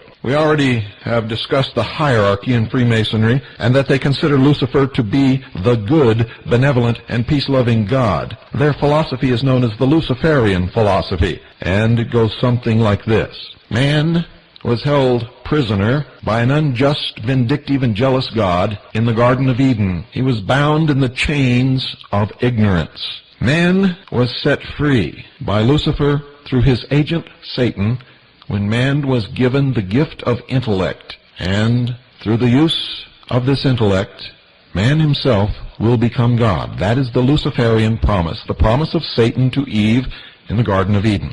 Now remember, these are all metaphors. I don't believe for 1 minute that there was a naked man and woman standing by a tree and a snake came up and talked to them. These are substitutes, symbols for something much, much deeper, much deeper.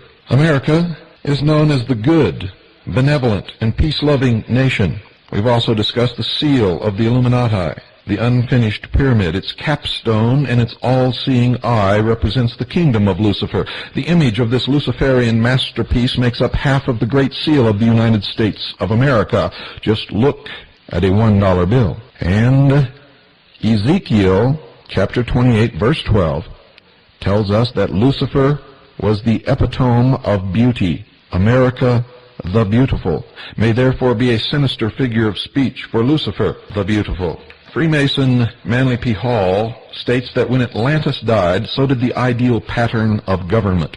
According to Hall, the League of 10 Kings is part of the secret doctrine preserved by secret societies through their oral traditions. Hall believes that when the unifying force of the 10 kings was broken, destruction automatically followed. So complete was this destruction, he writes, that men forgot there is a better way of life and accepted the evils of war and crime and poverty as inevitable. The old Atlantis is gone, dissolved in a sea of human doubts, but the philosophical empire would come again as a democracy of wise men. This connects directly with the protocols of the wise men of Sion. Freemasonry planned long ago to philosophically raise Atlantis out of the sea, and in this new land reestablish democracy as a new world order, Novus Ordo Seclorum.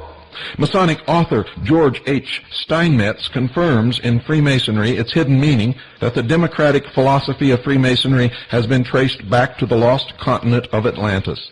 He attempts to prove that Atlantis was a Masonic society by suggesting that the destroyed temples of Upper Egypt are all part of that Atlantean destruction. There, in Egypt, we find their ruined temples, which compared with our lodge rooms, have similar floor plans, the same dark north, and many of the same emblems. And remember, in the Lion King, to the north was darkness and desolation. Finally, Steinmetz says that one cannot understand the universality of Freemasonry without accepting the Atlantean account. Hall concurs. Masonry is a university teaching the liberal arts and sciences of the soul to all who will attend to its words. It is a shadow of the great Atlantean mystery school which stood with all its splendor in the ancient city of the Golden Gates, where now the turbulent Atlantic rolls in unbroken sweep. And I bet you wondered why they named the bridge in San Francisco the Golden Gate Bridge. Now you know. Hall suggests that the antediluvian civilization was democratic, that Freemasonry planned over 3 centuries ago to recreate a universal democratic society that will philosophically rise up out of the sea, and like Atlantis, join with 10 kings to lead mankind in the pursuit of universal happiness. And what is the sea? Remember, the sea is the mass of humanity, great numbers of people. To rise up out of the sea is to establish through revolution, and that's coming. He says that the Christian church has delayed the search for the new Atlantis, and that's why they hate Christians, and Christians, like Orthodox Jews and the followers of the Prophet Muhammad, are scheduled for extermination in the New World Order. And he alludes to the ancient Roman Empire as the last attempt at resurrection of the Atlantean project, and states that another attempt would be made. Now we can see how Freemasonry's planned resurrection of Atlantis correlates with Daniel's prophecy of a revived Roman Empire. Likewise, John's vision of the beast with 10 horns representing 10 kings is more significant in this regard, given the fact that Freemasonry calls for its one-world government to be patterned after the Atlantean League of 10 kings. Therefore, to locate the headquarters of Freemasonry's new philosophical Atlantis, Daniel's revived Roman Empire, and John's beast, we must search for a land that meets the following requirements. 1. If old Atlantis was democratic, then new Atlantis will be democratic and most likely be born of Templar French Freemasonry, the father of modern socialism. 2. John's beast and Freemasonry's philosophical Atlantis will figuratively rise up out of the sea in the Atlantic Ocean, somewhere west of the Straits of Gibraltar, where old Atlantis was alleged to have sunk, and will be established through revolution from out of the masses of people. 3. If resurrected west of the Straits of Gibraltar, Daniel's revived Rome will be a new land in a new world populated from the territory of the old Roman Empire. 4. Daniel's uncivilized beast will be born in an uncivilized western land bordered by water. From Daniel's vantage point at Babylon, a land in the extreme west. 5. John's beast will eventually unite with 10 kings, as did old Atlantis, or will be divided into 10 regions according to the plan or the world model of the Club of Rome. And on its model, the world will also be divided into 10 regions. Unlike Edgar Cayce, Manly P. Hall is not looking for ancient Atlantis to literally rise out of the sea, and neither am I, and neither should you, but I know that some of you at least have, are, and will continue to look for the sea as the literal source of the rising of a new landmass which will be called Atlantis. And you don't understand the symbology, the metaphors. You are looking at the exoteric. Manly P. Hall rather looks to America as the nation that will represent philosophical Atlantis, and so do I. And through my studies, I know for a fact that this is it. For they have made the admission over and over and over again in their writing, the esoteric writings of the secret societies, all of them. In America's Assignment with Destiny, Manly P. Hall writes, quote, "The explorers who opened the New World operated from a master plan and were agents of rediscovery rather than discoveries," end quote. And when Columbus landed upon the beach, instead of planting the flag of Spain, whom he was supposed to represent in his discovery, instead, ladies and gentlemen, this great explorer, who instead of carrying the cross of Christianity upon the sails of his ship, carried the cross, the red cross of the Knights Templars, planted a green flag with a white cross. In the second book, called The Secret Destiny of America, Manly P. Hall claims that the unifying goal of ancient secret societies was to create a new Atlantis beyond the Atlantic Ocean in what is now called America. The bold resolution, he said, was that this western continent should become the site of the philosophic empire. Still explains that America, according to this great plan, was to become the first nation to begin to establish a universal democracy or world commonwealth of nations. This quest was said to be the most noble pursuit to which a man could devote himself. And ladies and gentlemen, I would have to agree with that statement if it were done honestly and openly and for the noble purpose for which they claim. But we know that it is built upon lies and deception and manipulation, and that the men bringing it about, and it is all men, they do not practice what they preach. They are liars, deceivers, and manipulators. And there is nothing noble about the goal of these scum.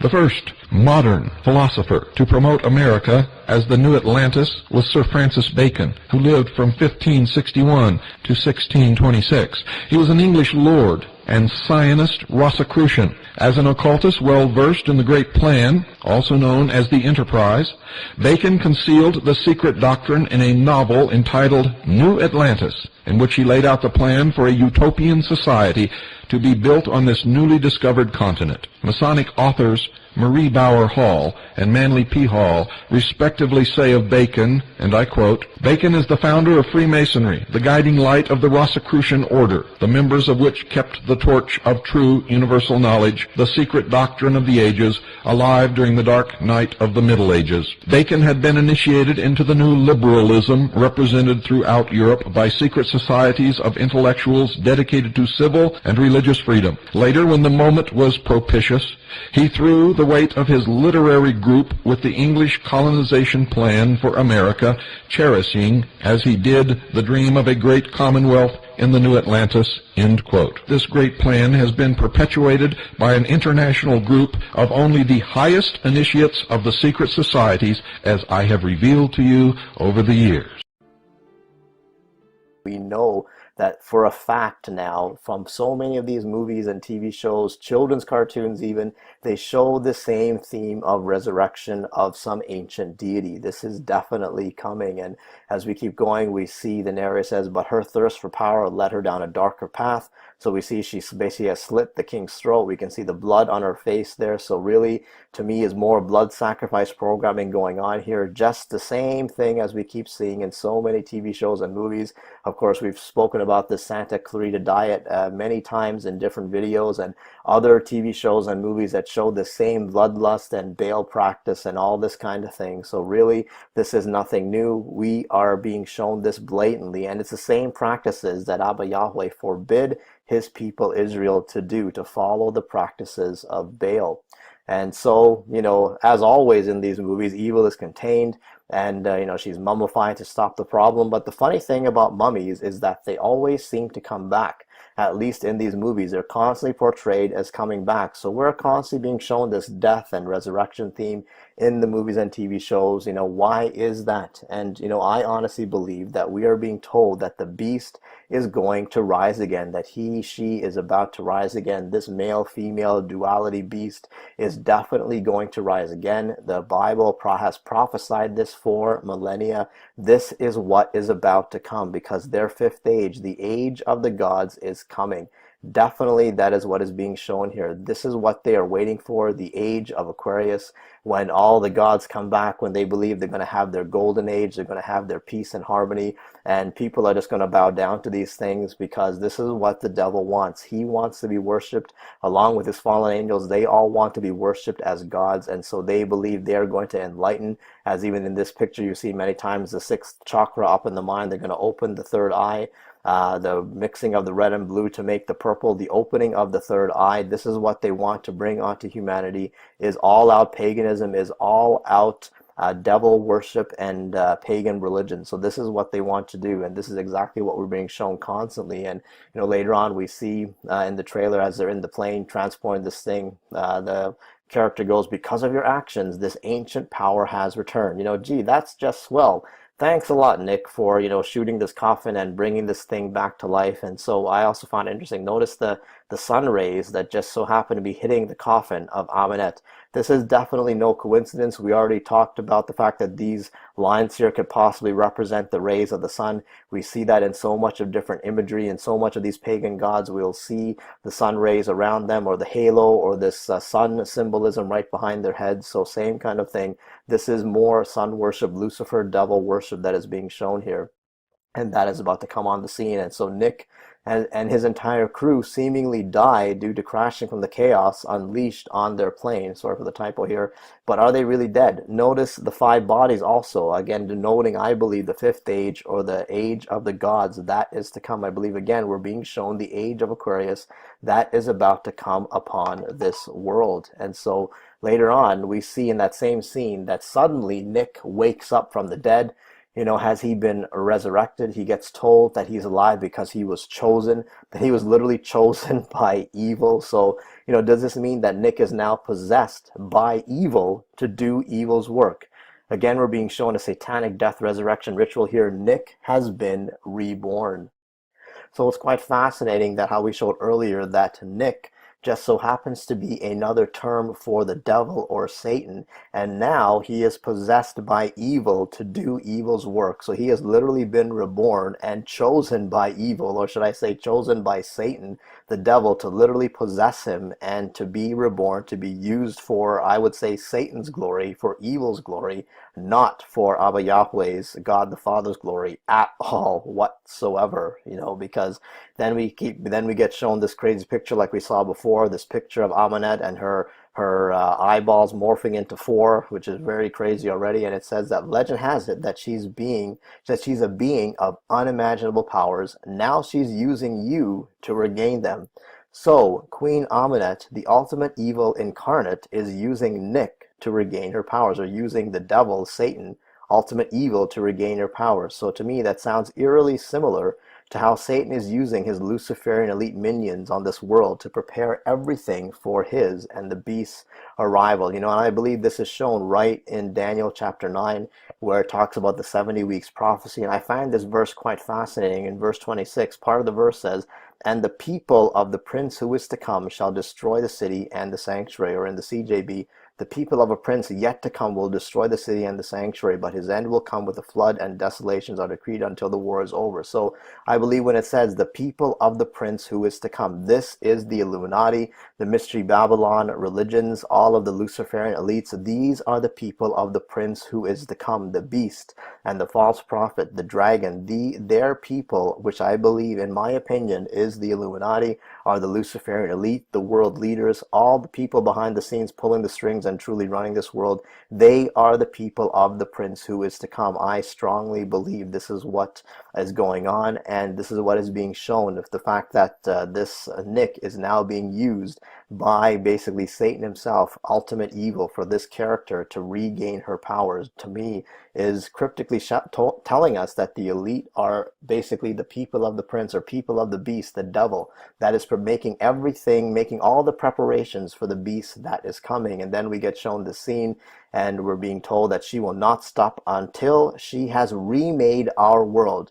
So, where have we heard that before? I mean, honestly, how many times are we being told that the old world, or the world that we know it, is going to be destroyed?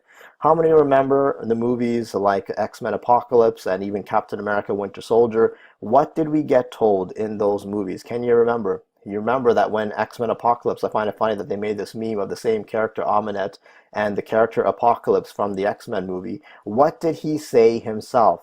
He said that we need to destroy the old world, that everything will fall, and we will make a better one. So he was totally putting it out there in that movie that they need to destroy the old world, or the world as we know it. They're going to tear down everything, rebuild, and make basically the age of the gods come. He was even calling himself Yahweh, Krishna, all these different gods or names of gods. He even equated himself to Yahweh, which is just absolutely ridiculous. But of course, yet again, being told in our faces that they need to destroy the old world in order to bring in the new. And same thing in Captain America Winter Soldier. You'll remember the character that Robert Redford played. Many of us thought when we saw the movie that he was part of S.H.I.E.L.D. or the good guys, but basically he was all about destroying the world that we know it. He said in himself as one of his lines, where in order to make the new world, we need to destroy the old one. So really showing the duality, showing that our governments are definitely part of the plan or being used to destroy this world in order to bring in the new. Just like all this war propaganda, they make it seem like they're doing humanity such a service, that they're protecting all of us from terrorism and all these, terrible things that are going on. But really, they are the ones that are causing it, and they are fooling people into believing that terrorism exists when really it's the government that are the true terrorists. Not just the capital, but the geographical layout of the whole of Washington, D.C. was carefully designed, and the capital itself is just one component. Take a look at this photo and notice its relation to the Washington Monument, one of the most famous obelisks in the world. Notice how similar this is to the Vatican's layout.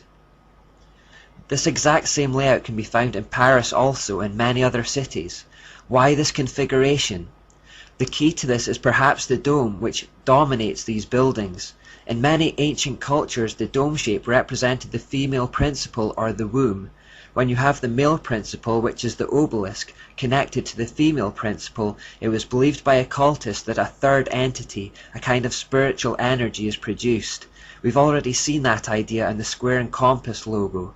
In occultism, the idea is also quite prevalent that certain shapes and colors either create or diffuse energies. We're quite familiar with this concept today in the form of Feng Shui, which was a craze a while ago. Arranging your furniture in relation to what they do with energies to create balance. You can think of this kind of arrangement between the obelisk and the dome as a kind of Feng Shui designed to generate a spiritual power. Now if we go inside the Capitol and look up at the dome, we see this. Now this dome looks almost exactly the same as the one in the Vatican, and at the top is a painting called the Apotheosis. It was painted by an artist called Constantino Brumidi. His story is interesting because in his younger years he became famous for his paintings commissioned by the Vatican. In 1848 there was a Masonic attempt to overthrow the power of the Pope, and although it was ultimately unsuccessful, this guy who made a living painting for the Vatican, Brumidi, was surprisingly found to be one of the guilty chief conspirators. After that he was shipped off to the USA, and there he made a name for himself by working for occult societies. It was he who painted this painting, which creates a kind of Masonic mirror image to the Vatican.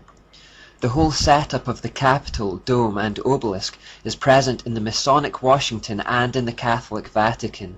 Now this would seem odd for two seemingly opposed ideologies to do this, but then we remember Alice A. Bailey's pronouncement. There is no question, therefore, that the work to be done in familiarizing the general public with the nature of the mysteries is of paramount importance at this time. These mysteries will be restored to outer expression through the medium of the Church and the Masonic fraternity. Bailey predicted that the mystery religion would start to become familiar to the general public through both the Church, meaning the false Church, and the Masonic fraternity. This two-pronged attack appear to be on opposing sides but are working towards the same end. Remember that the founder of the Illuminated Masons, Adam Weishaupt, had actually come from the Catholic Jesuit order, but after creating the Masonic Illuminati, he claimed to be anti-Catholic. The Masons and Church appear to be opposed, but in fact are both puppets of Satan. At the top of the Capitol dome we find this statue, who symbolically faces east towards the sunrise.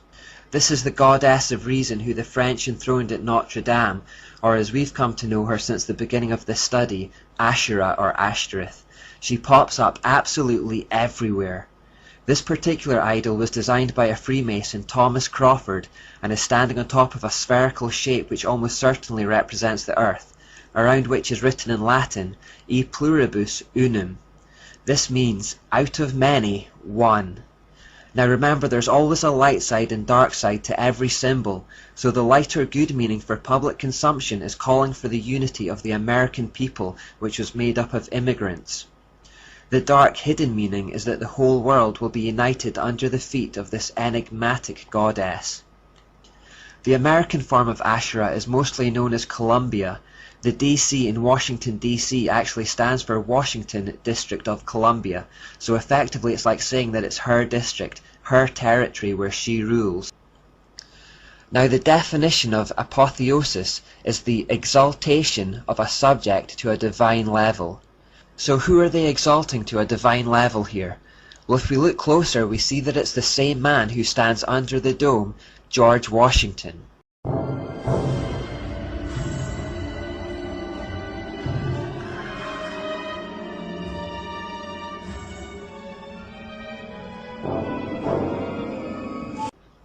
Look at the bottom and you will see the goddess Columbia or Asherah, and then George Washington is depicted directly above her. It represents the deification of the man George Washington. Note the pose he is striking with his left arm raised and his right hand extended outwards.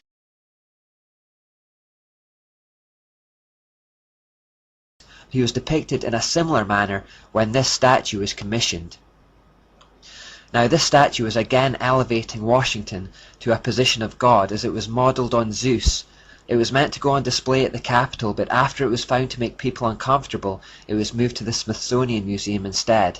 What is extraordinary is that this pose is more commonly associated with Baphomet, the horned goat god that represents Satan. Remember when we turned the pentagram representing man upside down, we got Baphomet. So if the painting intends to elevate the man Washington to the level of a god, we are forced to ask the question, what kind of god? Incidentally, while Baphomet is on the screen, you may also notice that it has both male and female features, which is the usual male and female, light and dark from one source theme that we've already seen countless times. If we go back to the painting one more time, we see that the other figures that surround Washington are also ancient gods and goddesses from pagan mythologies. And the people that they fund and support. So really they constantly show this theme of remaking the old world and bringing in the new. So even in this image, can you see Amulet's basically image in the destruction cloud? So she's remaking our world into her own, so we get told. So we are being blatantly told here that the age of the gods, or the age of Aquarius, or the fifth age is rapidly coming. The elites are totally waiting and are anticipating. They are giddily excited for their golden age that is coming. They want to destroy this world in order to bring in the new. They want to unleash these fallen angel, Nephilim, pagan god deities in order to do just that. And of course, Abba Yahweh is going to allow it for a certain time, because this world needs to be judged. And you may think that I'm very cruel in saying that, but in all honesty, when we see what is going on in this world, how evil the governments are, how evil many people have become in this world, this definitely needs to happen, because Yeshua HaMashiach has to come and rule this world. But before that, all-out destruction is definitely going to take place. It's not a good pile of news to say, but really that's what is coming. The age of the gods. This is what is constantly being shown to us, that that Lucifer wants to usher in the golden age, the age of his fallen angels, the age of their Nephilim offspring. They want to rule this world, and Abba Yahweh is going to allow that. Even if we look at the vision of Daniel in Daniel chapter 7, and talks about the final kingdom, and it says that the fourth beast shall be a fourth kingdom on earth, which shall be different from all other kingdoms, and shall devour the whole earth, trample it, and break it in pieces. So really, the fact that it's going to be different from all other kingdoms, to me, denotes that it will literally be Satan and his fallen angels ruling this world. They're going to break it apart, exactly what Apocalypse said in X-Men, exactly what Robert Redford said in Captain America, exactly what is being shown here, that this Amulet is destroying the world. She's remaking it in order to bring in the new. So they are constantly showing us literally what the Bible has been saying for millennia, that they are going to devour and destroy the entire earth, trample it and break it in pieces in order for them to have their fifth age. And of course, good old Isaiah 13, another passage we've shown many times from the Septuagint version. Isaiah 13 verse 3 says that I give command and I bring them. Giants are coming to fulfill my wrath, rejoicing at the same time and insulting. So these Nephilim giants, fallen angels, they are going to be rejoicing. They're going to have their time on earth again. Just as in the days of Noah, so will the coming of the Son of Man be. Exactly the words of Yeshua that were spoken to us in Matthew 24, in Luke 21, that these things are coming back. They are going to be permitted to come back very, very soon. And you know, this is also being shown as we talked about in that recent Mitsubishi commercial for their Outlander SUV. We saw the same thing in the commercial as the vehicle is driving through. We see these crazy creatures coming out of the water or walking around. I believe this was like a mermaid kind of creature. They even showed another woman doing witchcraft, and she had snakes all over her head, literally like a Medusa. So all these Nephilim pagan deities. We saw the same kind of Baal, Nimrod imagery, this person, this half man, half bull. So really the same kind of thing, Nephilim, Nimrod imagery being shown in this movie. The fallen angels, the false gods are all going to return in this fifth age. This is what I believe we are being shown constantly in the movies, even in the commercials we are being shown this, all right? So really,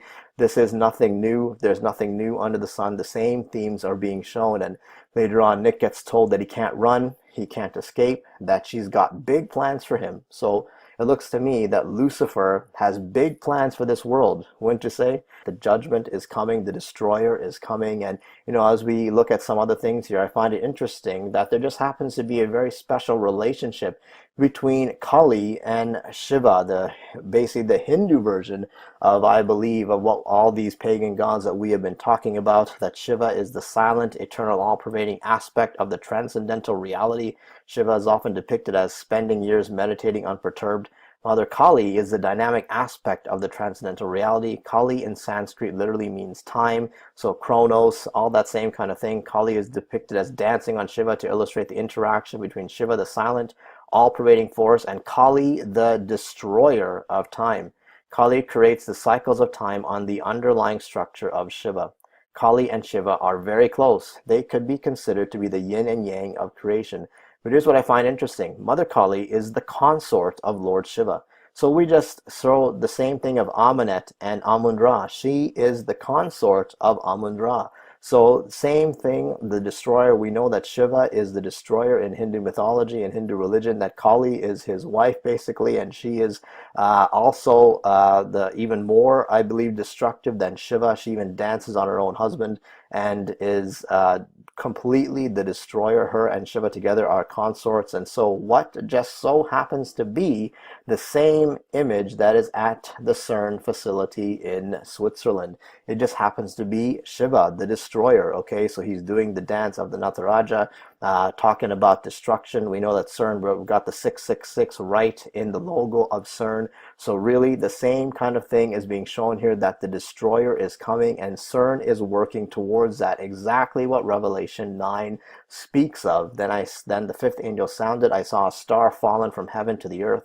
To him was given the key to the bottomless pit. And he opened the bottomless pit, and smoke arose out of the pit like a smoke of a great furnace. Okay, and then later on, you see they had a king over them, the angel of the bottomless pit, whose name in Hebrew is Abaddon, but in Greek he has the name Apollyon, which means destroyer. Even according to the CJB, they had as king over them the angel of the abyss, whose name in Hebrew is Abaddon, and in our language, destroyer. So same thing, Shiva, Kali, Amunet, Amun-Ra, these are the destroyers. They are coming to destroy this world, and CERN, I believe, is going to be the key.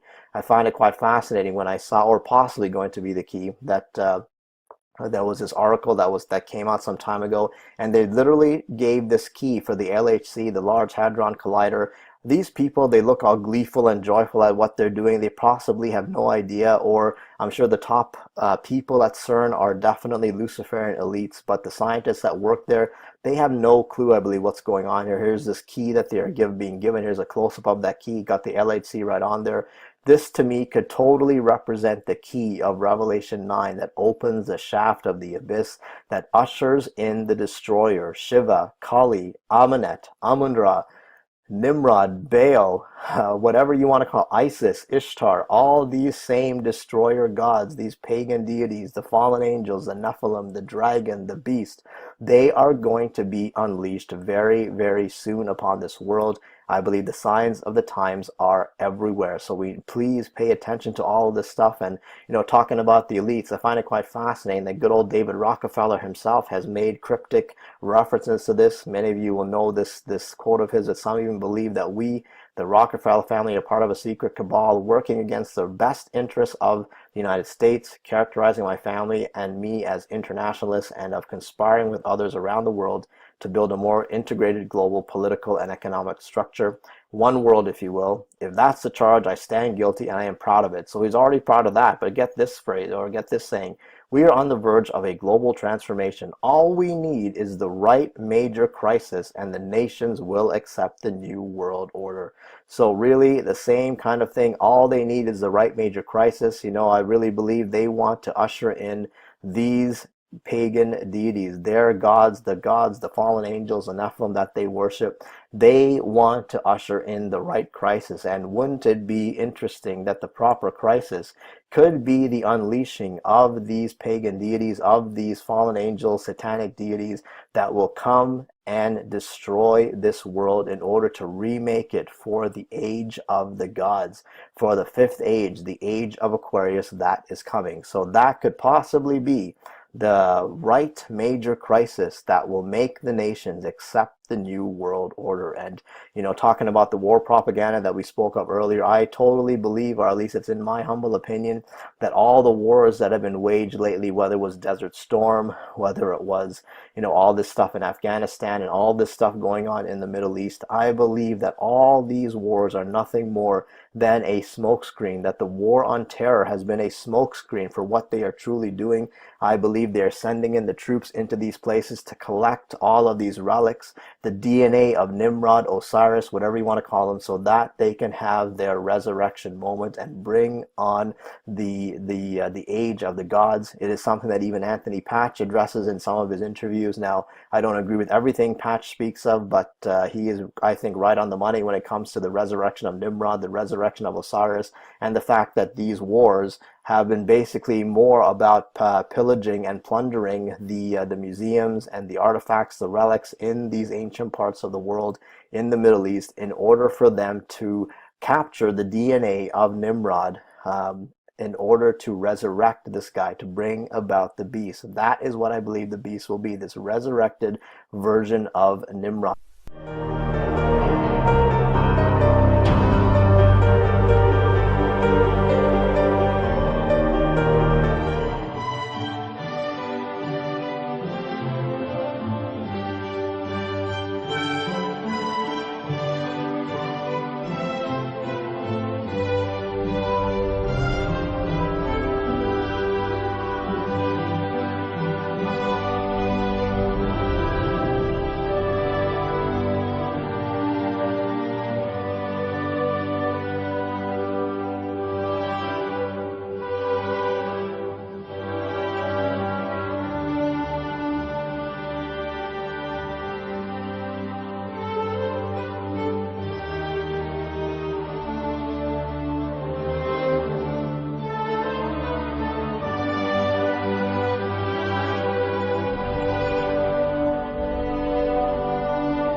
the likes of Atlantis, Venus, Vulcan, Ceres, and Minerva, all in reality just demons looking for worship. Directly beneath the dome is the Capitol's crypt, and on the center of the floor there is a bronze sun symbol. This symbol is geographically the literal center of Washington, D.C., and all street addresses are attributed in relation to it. You will actually find many pagan gods littered all around the Capitol building. This is just one final example representing Mars to be found near the entrance.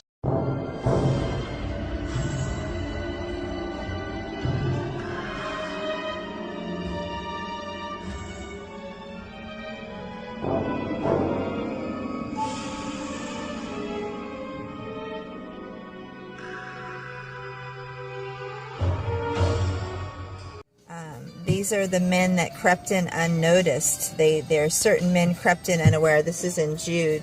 Certain men crept in unawares, who were before of old ordained to this condemnation, ungodly men, turning the grace of our God unto lasciviousness, and denying the only Lord God and our Lord Jesus Christ. They came in unnoticed. I will therefore put you in remembrance, though you once knew this, how that the Lord, having saved the people out of the land of Egypt, afterward destroyed them that believed not.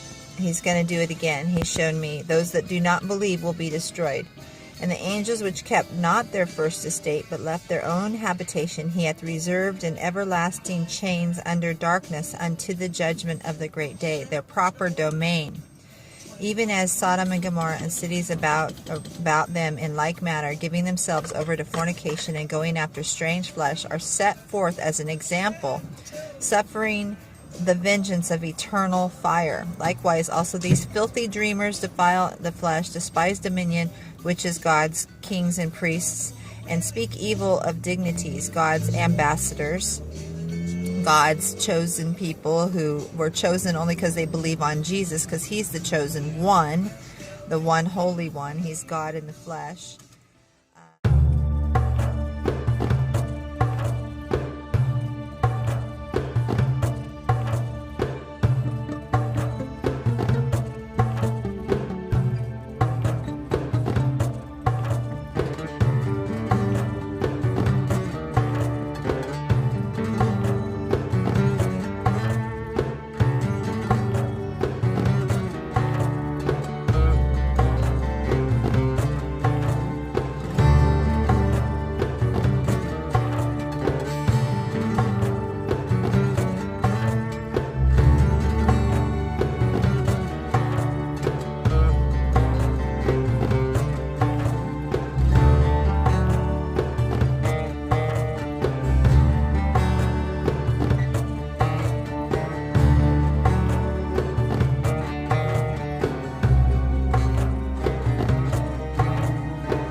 Be strong in the Lord and in his mighty power.